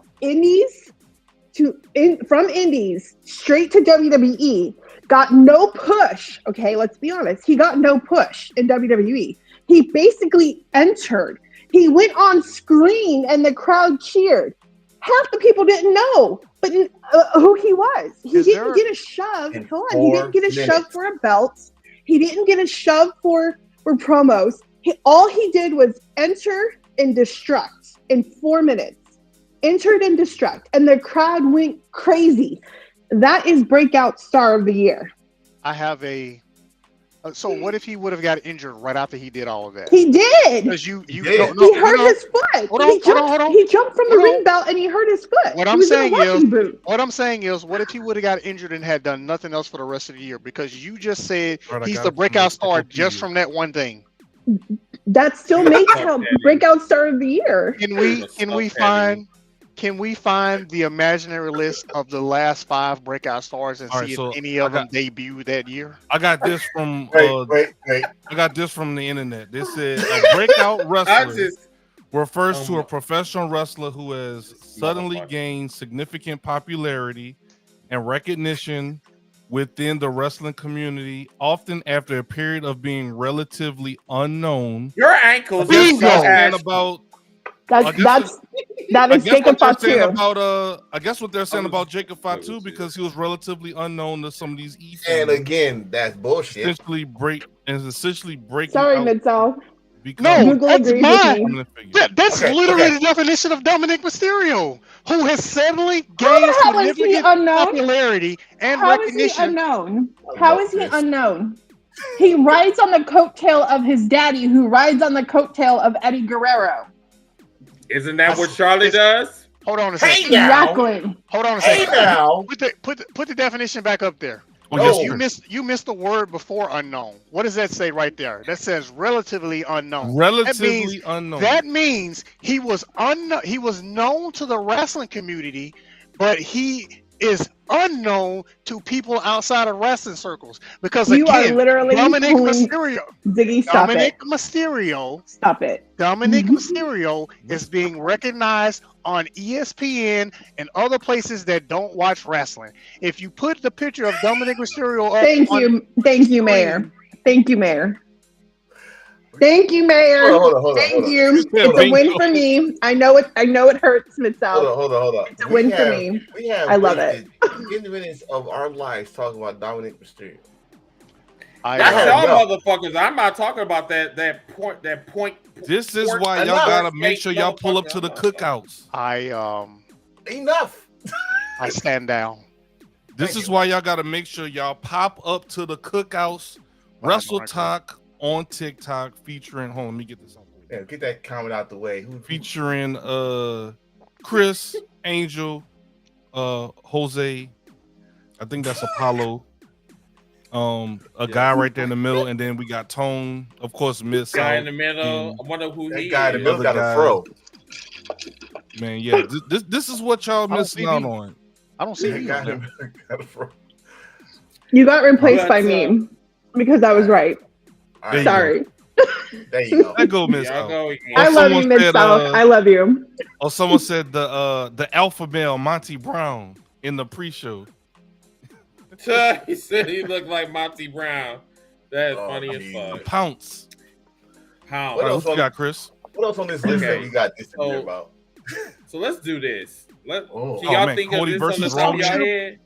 Cody versus Roman. Go ahead. Let's go ahead. I wanted to talk shit about the rest of that list. No, fuck we will save that. We will save that for the cookout. We will save that for the cookout. We'll do that tomorrow. Yeah. That's why y'all gotta pull up to the cookout, bro. So these are my top matches. All right. What you got, Chris? AEW Dynamite, Wednesday, July 17, 2024. MJF versus Will Ospreay. Revolution, AEW Revolution 2024, Will Ospreay versus Takeshita. It's my dog. Let's see. AEW Wrestle Dream 2024, Takeshita versus Will Ospreay and Ricochet. Can't go Forbidden wrong. Door, AEW New Japan Forbidden Door 2024, Swerve Strickland versus Will Ospreay. And AEW Full Gear 2024, Kyle Fletcher versus Will Ospreay. You don't have Swerve and Hangman on there? If it was the top 10, it would have been. Honorable mentions. Mentions. Wait a minute. What honorable mentions? What's her name? Will Nightingale versus Chris Statlander. Chris Statlander. Yes. Willow. Yes. So you already know which one, why that's on my list, right? So it's on my list. Yeah. You already said two of mine. So which is Willow. No, I thought you watched AEW for the wrestling. That's what I said. Will Ospreay and Swerve. What? Forbidden Door. I'm not going. Let me go with another one from Forbidden. Not Forbidden Door, from AEW. Swerve and Bryan Danielson. Just not just for the wrestling, but the moment too. Jesus. New Japan. There you go. G1. Shingo against Zack Sabre Jr. Another New Japan. Zack Sabre Jr. against Naito for the IWGP World Heavyweight title. And gotta go with my boy Takeshita, Will Ospreay. That was my match. If I got an honorable mention, it's Takeshita, Ricochet, Will Ospreay True Threat match for the international title. That's about it. Cool. Who's next? I can go, but I don't have a particular order. I wrote these down. So I was hoping that you would have these on notes. Come on now. I'll say this. Probably my favorite match was Ospreay versus Danielson, possibly. But I also have Zack Sabre Jr. and Bryan Danielson, Swerve and Ospreay, the triple threat match, just like you said. Ospreay versus Zack Sabre Jr. and Mercedes versus Hazuki. And that Mercedes match was the best women's match of 2024. I'm not taking questions on that one. I disagree. Wait, is that the one that just happened? Statlander versus Statlander versus Mercedes? Yes, that was really good match. Which I was shocked. But you guys haven't seen. Have you watched the Mercedes last match? I have. No. Japan match. I got it on demand. I'm gonna watch it later. Wait till you see it. Because I like the match with Willow too, and actually I like the Willow versus Statlander match better than the Mercedes versus Willow match, even though I like that one. But I think this New Japan Mercedes match, that it has to be the best women's match of 2024. Mercedes, do you feel like different in New Japan than she do in AEW? Why is that? Especially since she's still holding the belt. Like, why is that? I don't. So I'll say what I've been saying. She's had some good to great matches in AEW, but the bad ones are the ones that stands out in most people's minds. And most of those bad matches weren't her fault. Like the match was Britt Baker. That was all on Britt. Yeah. Who was her first match? I can't remember who her first match was. Willow. Okay, so yeah. So the Willow, that match with Willow was a good match, but the ending sucked. Yeah. The finish was bad. And people got hung on the finish, so they didn't consider it a great match, even though if you go back and watch it, the match was actually good. Because their finish doesn't fit her. Her finisher, she didn't perfect it to probably later. It was trash. Later this year. All right. Yeah, and she started using the statement maker more. Yeah. So her match has been getting good as of late. As I pointed out, maybe it was in a Discord, maybe it was in a cookout. Go look at the top, let's say, 10 women wrestlers on the planet right now, and do a Google search and look up. Just type in something like top 5 Charlotte Flair matches. Mercedes is likely going to be number 1 on every one of those lists. Bayley's 2 best matches was with Sasha Banks. Mercedes, and I've said that. We had that conversation where I feel like Bayley right now is struggling because she does not have a Sasha Banks to give her those matches. Bianca Belair. No. You don't have none of her horsewomen. She doesn't. And that's like, if you look at Bayley's legacy and everything, it's always been with Sasha. The minute Sasha left, there went everything that Bayley had. She doesn't have a dance partner that's like Sasha in WWE. If you look at it, most of her matches are mediocre. Please don't hear me wrong when I say this, but I'm just being honest. Bayley has gotten thicker, which is she is not as smooth and not as fast in the ring. That's me being honest. BBL Bayley. Why would I want to hear you wrong on that, my brother? Why? Well, some people can hear the wrong thing when I say that. Mm-hmm. They look at it like fat shaming, but it's true. If you look at Bayley from NXT to Bayley now, it's true. It's almost like when she transferred to a heel, she transferred everything to a heel. Yeah, and I have hair. She did all the hugging that stopped. I get what y'all saying. I grew up with wrestlers working slow, so I have no issues with wrestlers working slow. Mm-hmm. But maybe she just needs to continue to work on it. She can still wrestle the WWE style, but she does not wrestle like she did in NXT. She doesn't wrestle like she did in the first couple of years when she moved up to the main roster. That's just fact. I agree. Most heels that, especially they feel like they know one. They work slow and methodical. I mean, I think that's what she's still doing as a face though. Like you said, it's kind of slow. What was that match for the U.S. title, the tournament, the triple threat, which I said possibly was the best effort I could say came out of B-Fab. But look who she was in the ring with. She was in with Bayley and Candice LeRae. Maybe that's her style now. Like, we can't compare Monet with Sasha Banks some years ago. This is a whole different shit now. So I don't know. It's not comparing Enforcer, but it's saying that if you look back at the matches that Bayley was great with, 99% of them she was great with Sasha, and it was the dance partner. And now that but also in the same element is, yes, they were scripted, but they were also BFFs who worked everything, who worked out together, who traveled together, who did their dancing together. I mean, they did everything together. To not have that person, I'm saying, is she does not have a Sasha person that's now giving her those same great matches. And that's sad because Bayley is great in the ring. I've seen her adjust her style a little bit to whatever she wants to do. But it's just I know Bayley deserves a lot more recognition than what she's being given. And I feel like when she brought Damage Control in, I was really pissed that they took that away from her and didn't give her a proper shove with her belts. And her reign was terrible in 2024. It just was not there. It was not the same Bayley. And she deserves that. She brought in Damage Control. She helped shape it to what it was. And then they said, okay, The Rock's back. Let's just shove everybody aside and this is what you get. And that's what I'm saying. It's not fair because she deserved a proper send-off from Damage Control. And she got in a great, celebration when Damage Control came in.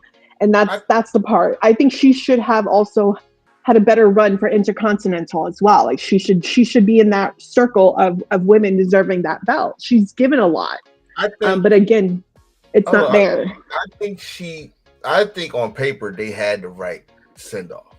They just didn't execute it right. That's what I'm saying.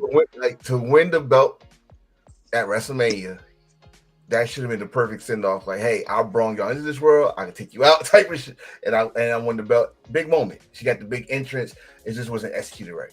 Correct. One of the reasons why WrestleMania is for us, right? Especially night 2. But Bayley, her resume, like you just said, with Sasha, I know a lot of people not gonna like what I'm about to say here, but just again, for all those that don't like Mr. Mercedes Moné or Sasha Banks, just show you how good she really is. Mm-hmm. it really showed how good she is. The Hell in the Cell, Iron Woman, all of those matches were great. Right. Like 100%. I know a lot of people not liking her right now, but she's in her character.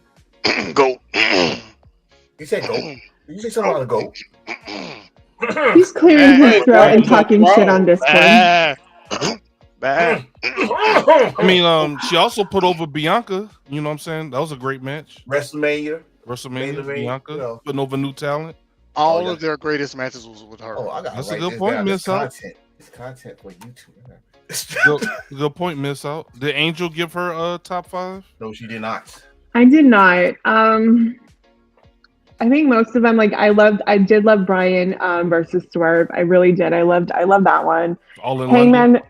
Yeah, in London. I'm becoming a huge Kyle Fletcher. So anything Kyle Fletcher this year has been great. Especially when he shaved his head against Will Ospreay, like that man. Oh. Yes. So anything with that one. Takeshi and Will, yes. But I do like to give it to the women. Like I do have to say Willow really surprised me. Her and Chris, I loved it.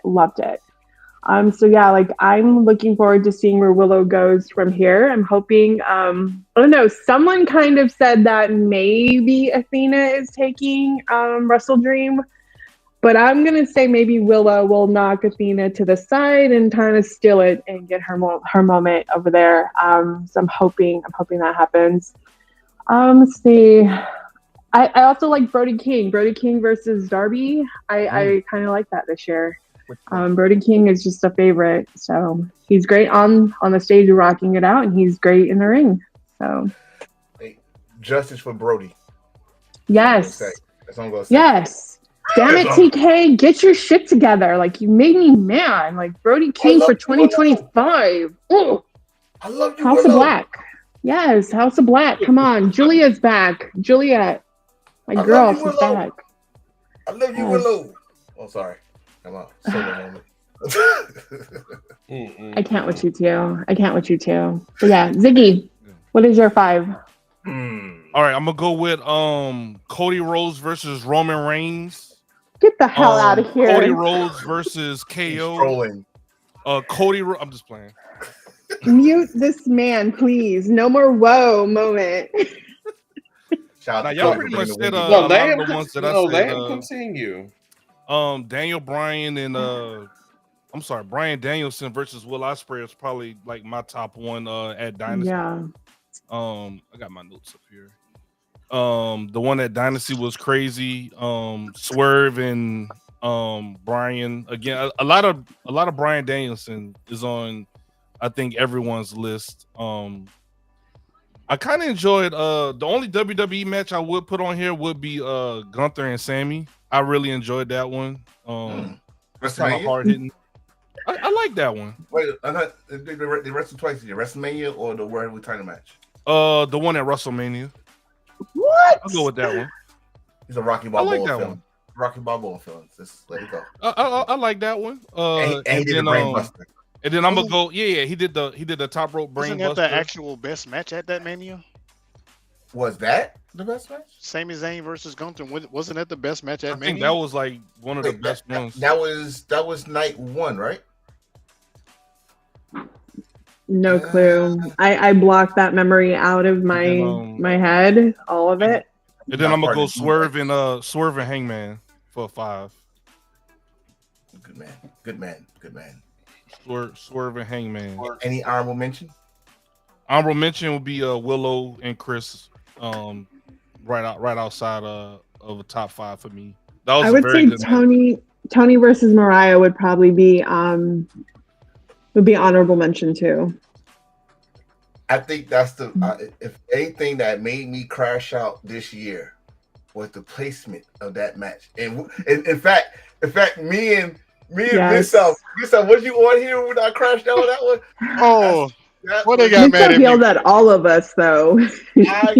All of us for that. I crashed out on that placement because I understand what the match they had to follow, which was Ospreay and MJF. It been kind of puzzling, but still, the story that we got here, the character development that we got here. It deserved a higher. I wish that was a category. What match or show that we really crashed? But remember, you guys were mad at me because y'all wanted it to be the main event. We did, and they still deserved it. They did not deserve to be in the main event with Bryan Danielson having possibly his last match. No way. Well, first of all, I didn't think that they're gonna put the belt on Bryan. None of us did. We kind of all thought it was. Yeah. Tyrant's kind of short, don't you think? Yes. Mm-hmm. So I didn't think they was going to do that. I think they was going to give Bryan a big house to retire in, since he didn't wrestle in the first all in London. He gave him the big send off, the big payday in that, but he wanted to retire at home. So give him the belt, let it happen. They could have gave him the semi-main event. I'm still gonna say that they could have gave him the semi-main event. Something. Oh, it was a double main event. Yeah, double main event. What was the fumble of the year in AEW for you guys? What was that? Fumble of the year? What was the fumble of the year? Either storyline or wrestler. Like, what was the fumble of the year? Something that they did that you didn't agree with? Undisputed. The Undisputed? Undisputed. And it's still irrelevant to this day. Do you think that they could have fixed the Devil story, because the Devil story played part in the Undisputed thing? Do you think that if they should have fixed it somehow and made it to maybe somebody else? It was already too late. It was too late. It didn't even matter. Because honestly, I feel like if they should have kind of switched it and made it into Warlord being the Devil, since him and MJF had so much heat. But I know he hurt his knee, but still then it's the same thing. He hurt his knee, he's out for his knee. So I feel like that could have been phenomenal story between MJF and Warlord. It would have made sense. Yeah, it wouldn't. Mm-hmm. Yeah, it wouldn't have did that. I agree, Steven. I'm a huge House of Black, Malachi Black. That is my guy, 100%. And they need to push them in 2025 for sure. Yeah. I think the biggest fumble to me, and I'm not talking about anything that's going on backstage or off camera or whatever, to me is literally just Ricky Starks. With no other information, is literally just Ricky Starks, because I think it all went downhill when the incident happened with him and Adam Copeland on the collision that day. Oh yeah. So yeah. I don't. Yeah, that's probably it for me. I can't think of anything else that comes close to that. Even with the different things that you guys have mentioned, I think the fumbling of Ricky Starks is the only thing that I don't like, because Ricky Starks is a hell of a character and wrestler. Shit. What you got, Chris? What is some AEW could have done that you didn't agree with? He said Undisputed. Ricky Starks more than anything. So I think Chris thinks Ricky Starks now. He's thinking about it. Yeah, Ricky Starks. That really. Everybody's scratching their head on that. They still is to this day. That one, and they still have not gave us an explanation. They're like, is he in trouble? No, he's not in trouble. They're like, what's going on? He's not in trouble. He's healthy. Everything they have done since November has been just trash when it comes to Ricky Starks, with him doing his indie shows and then pulling him from those indie shows. But yet Effie's whole podcast shit happened on November 17th. They didn't pull anybody from the shows around Thanksgiving. They didn't do any of that stuff. And then you turn around and you pull him everything from December. But then Jericho shows up, of all people, to a show where Matt is performing against Effie. Make that make sense. Either you're not mad at him or you're mad at him. But don't sit here and take, like I said before, bread from someone's table when they didn't do anything wrong to begin with. He's never spoken bad about TK. He's never spoken bad about AEW. The man wants to work. And if you're going to say, oh, well, he chose certain jobs or certain scripts he didn't want to be a part of, so did Malachi Black, but yet you still pushed him. You still pushed other people who have done the same thing. So again, I come back to, make it make sense. Either you want him on your card or you don't want him on your card. There can't be anything in between. If you want him on the card, give him the work then. And stop taking shows away from somebody that is promoting you, who wants to work, who is willing to do everything. Steven Miro. Excuse me, Miro. Miro's not. He's not in AEW. Yeah, he got released, and for Willis, actually, Tony Khan gave Ricky permission to go there. Go on Chris Red Bleak. He told him. Tony gave him permission for that situation. Another fumble to me, and I said this earlier, I'm going to say it again. Why they took the belt off of Mark Briscoe and put it on Chris Jericho, especially doing the most cheesiest thing to get heat, bringing up Jay Briscoe's death. You think that's a bigger fumble than Ricky? No, it's not. Well, there's just one of them. Okay, it's one of them. If we do a top 5 of fumbles, that's number 1. Ricky starts as number 1. I was told, I don't know how true this is. I was told the reason why is that they're going to use Ricky Starks for something, and they gave him Chris Jericho to throw him a bone. That's what I was told. Don't know. No, I can't guarantee that's what's going to happen. But the whole, from what people are speculating, the Ring of Honor TV deal is the reason why Jericho is champion, and the reason why he retained the title. So if they're actually going to get some type of deal or a show on Max, then I understand Jericho being champion. I get it, but to sell a product to that TV network. Yeah, but to have him show up on a show where Effie is when you're mad at Effie still to me doesn't make any sense, and it's a slap in the face to Ricky who wants to work. Did they pull Ricky off of Hog? I think he's still on Hog. I think he just was pulled off of everything that has to do with GCW. Because it was all of December, and I think one show in January, but it was all of December. And again, it just doesn't make sense. To me, like, there was no reason, because from the time FU promoted his thing on November 17th, which is on his TikTok, because I went back to look at it and I went back to see the timestamps, GCW had Bloodsport. You had at least 4 or 5 people on Bloodsport. You can't tell me, oh, well, that's because it's Josh Barnett's, and it still has GCW's name all over it. You still had plenty of time to pull those wrestlers and add new ones onto there to create a whole different new show for you. So to me, it contradicts everything. Oh, well, we're mad at Effie, what Effie said. We're mad at this. So let's pull Ricky.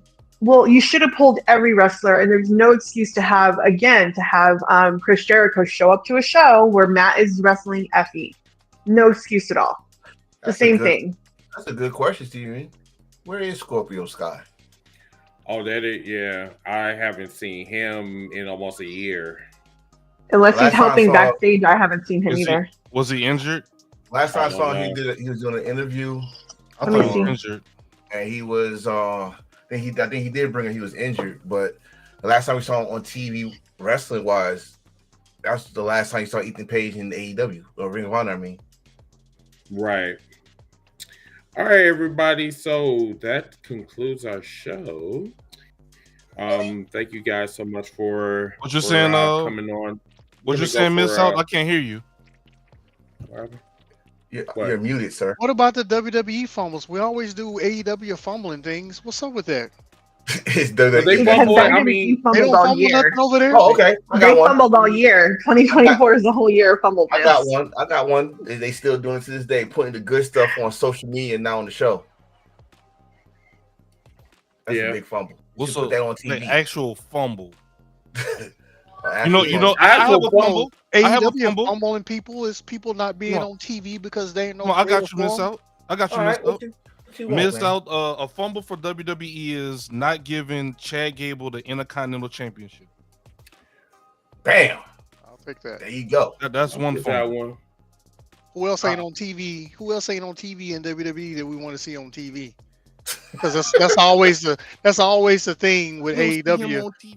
All the good stuff that be on TV, and then somebody just finds some wrestler that's not even at the top of the card. Here's another fumble. About that.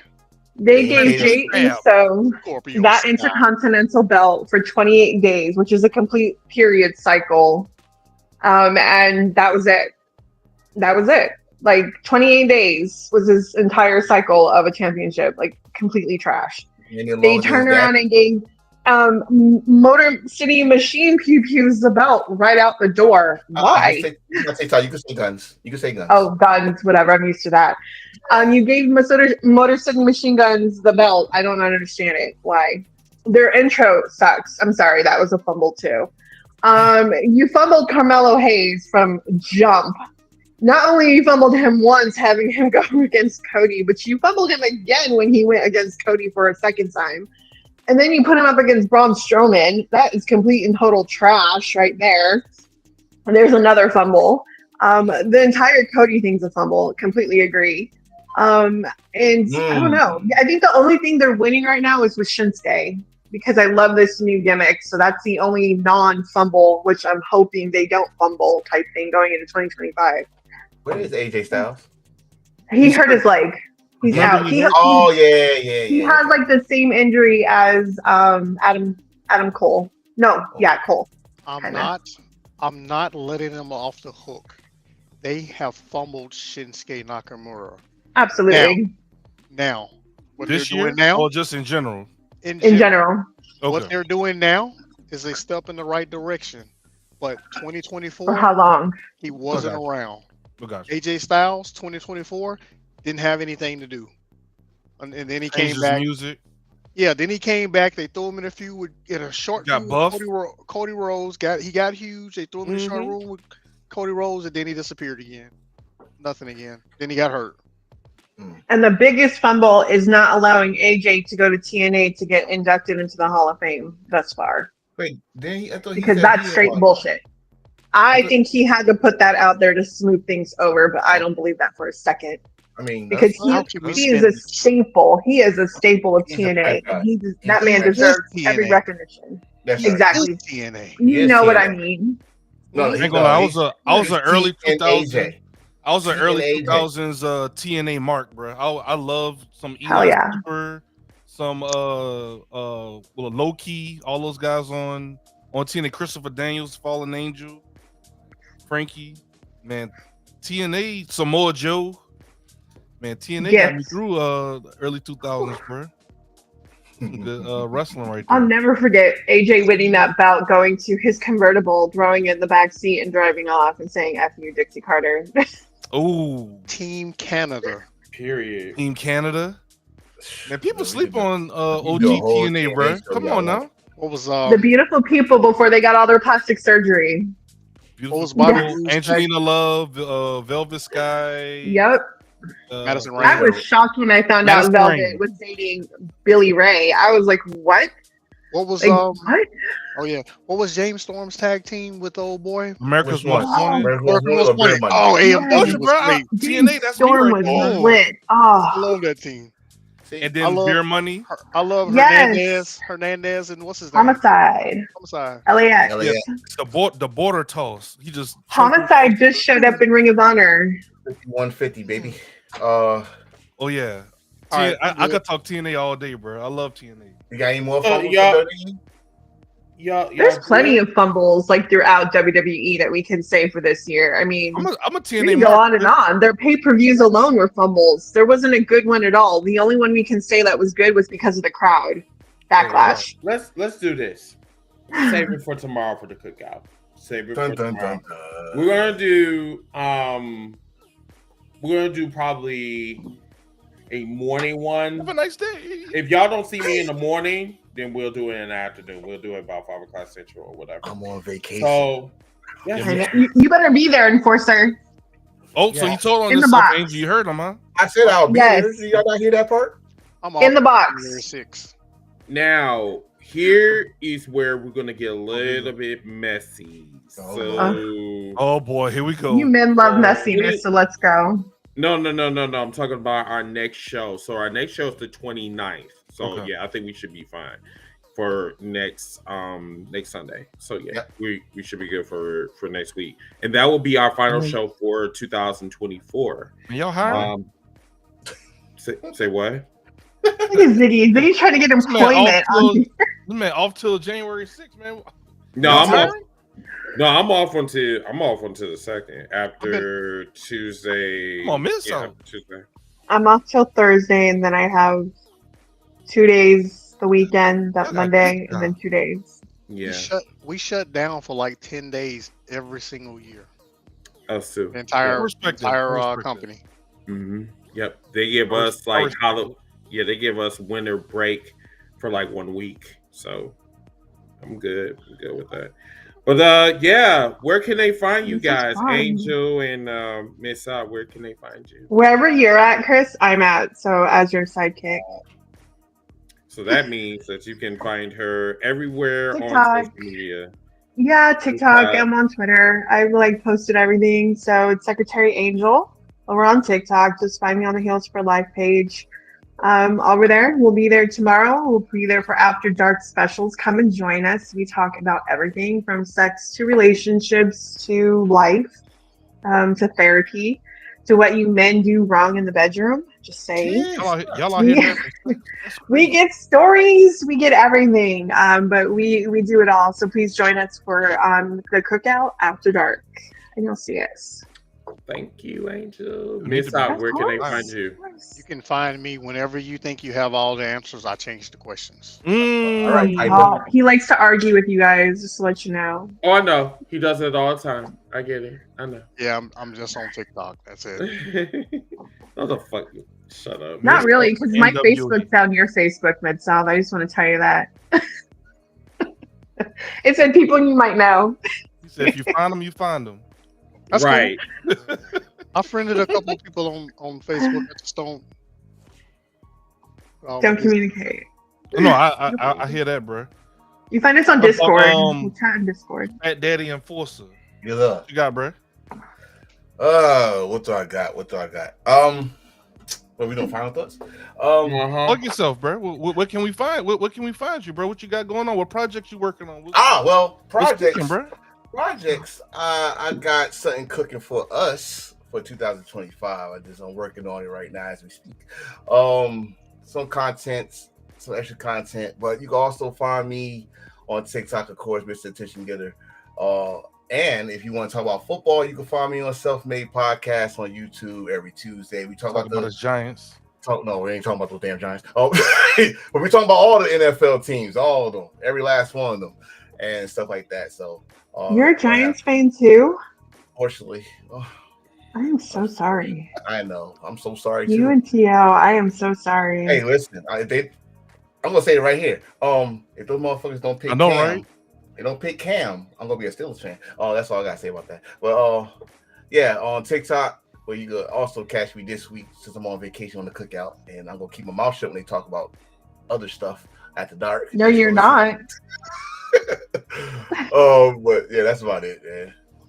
All right, guys. We'll see you guys tomorrow if you are following us on TikTok.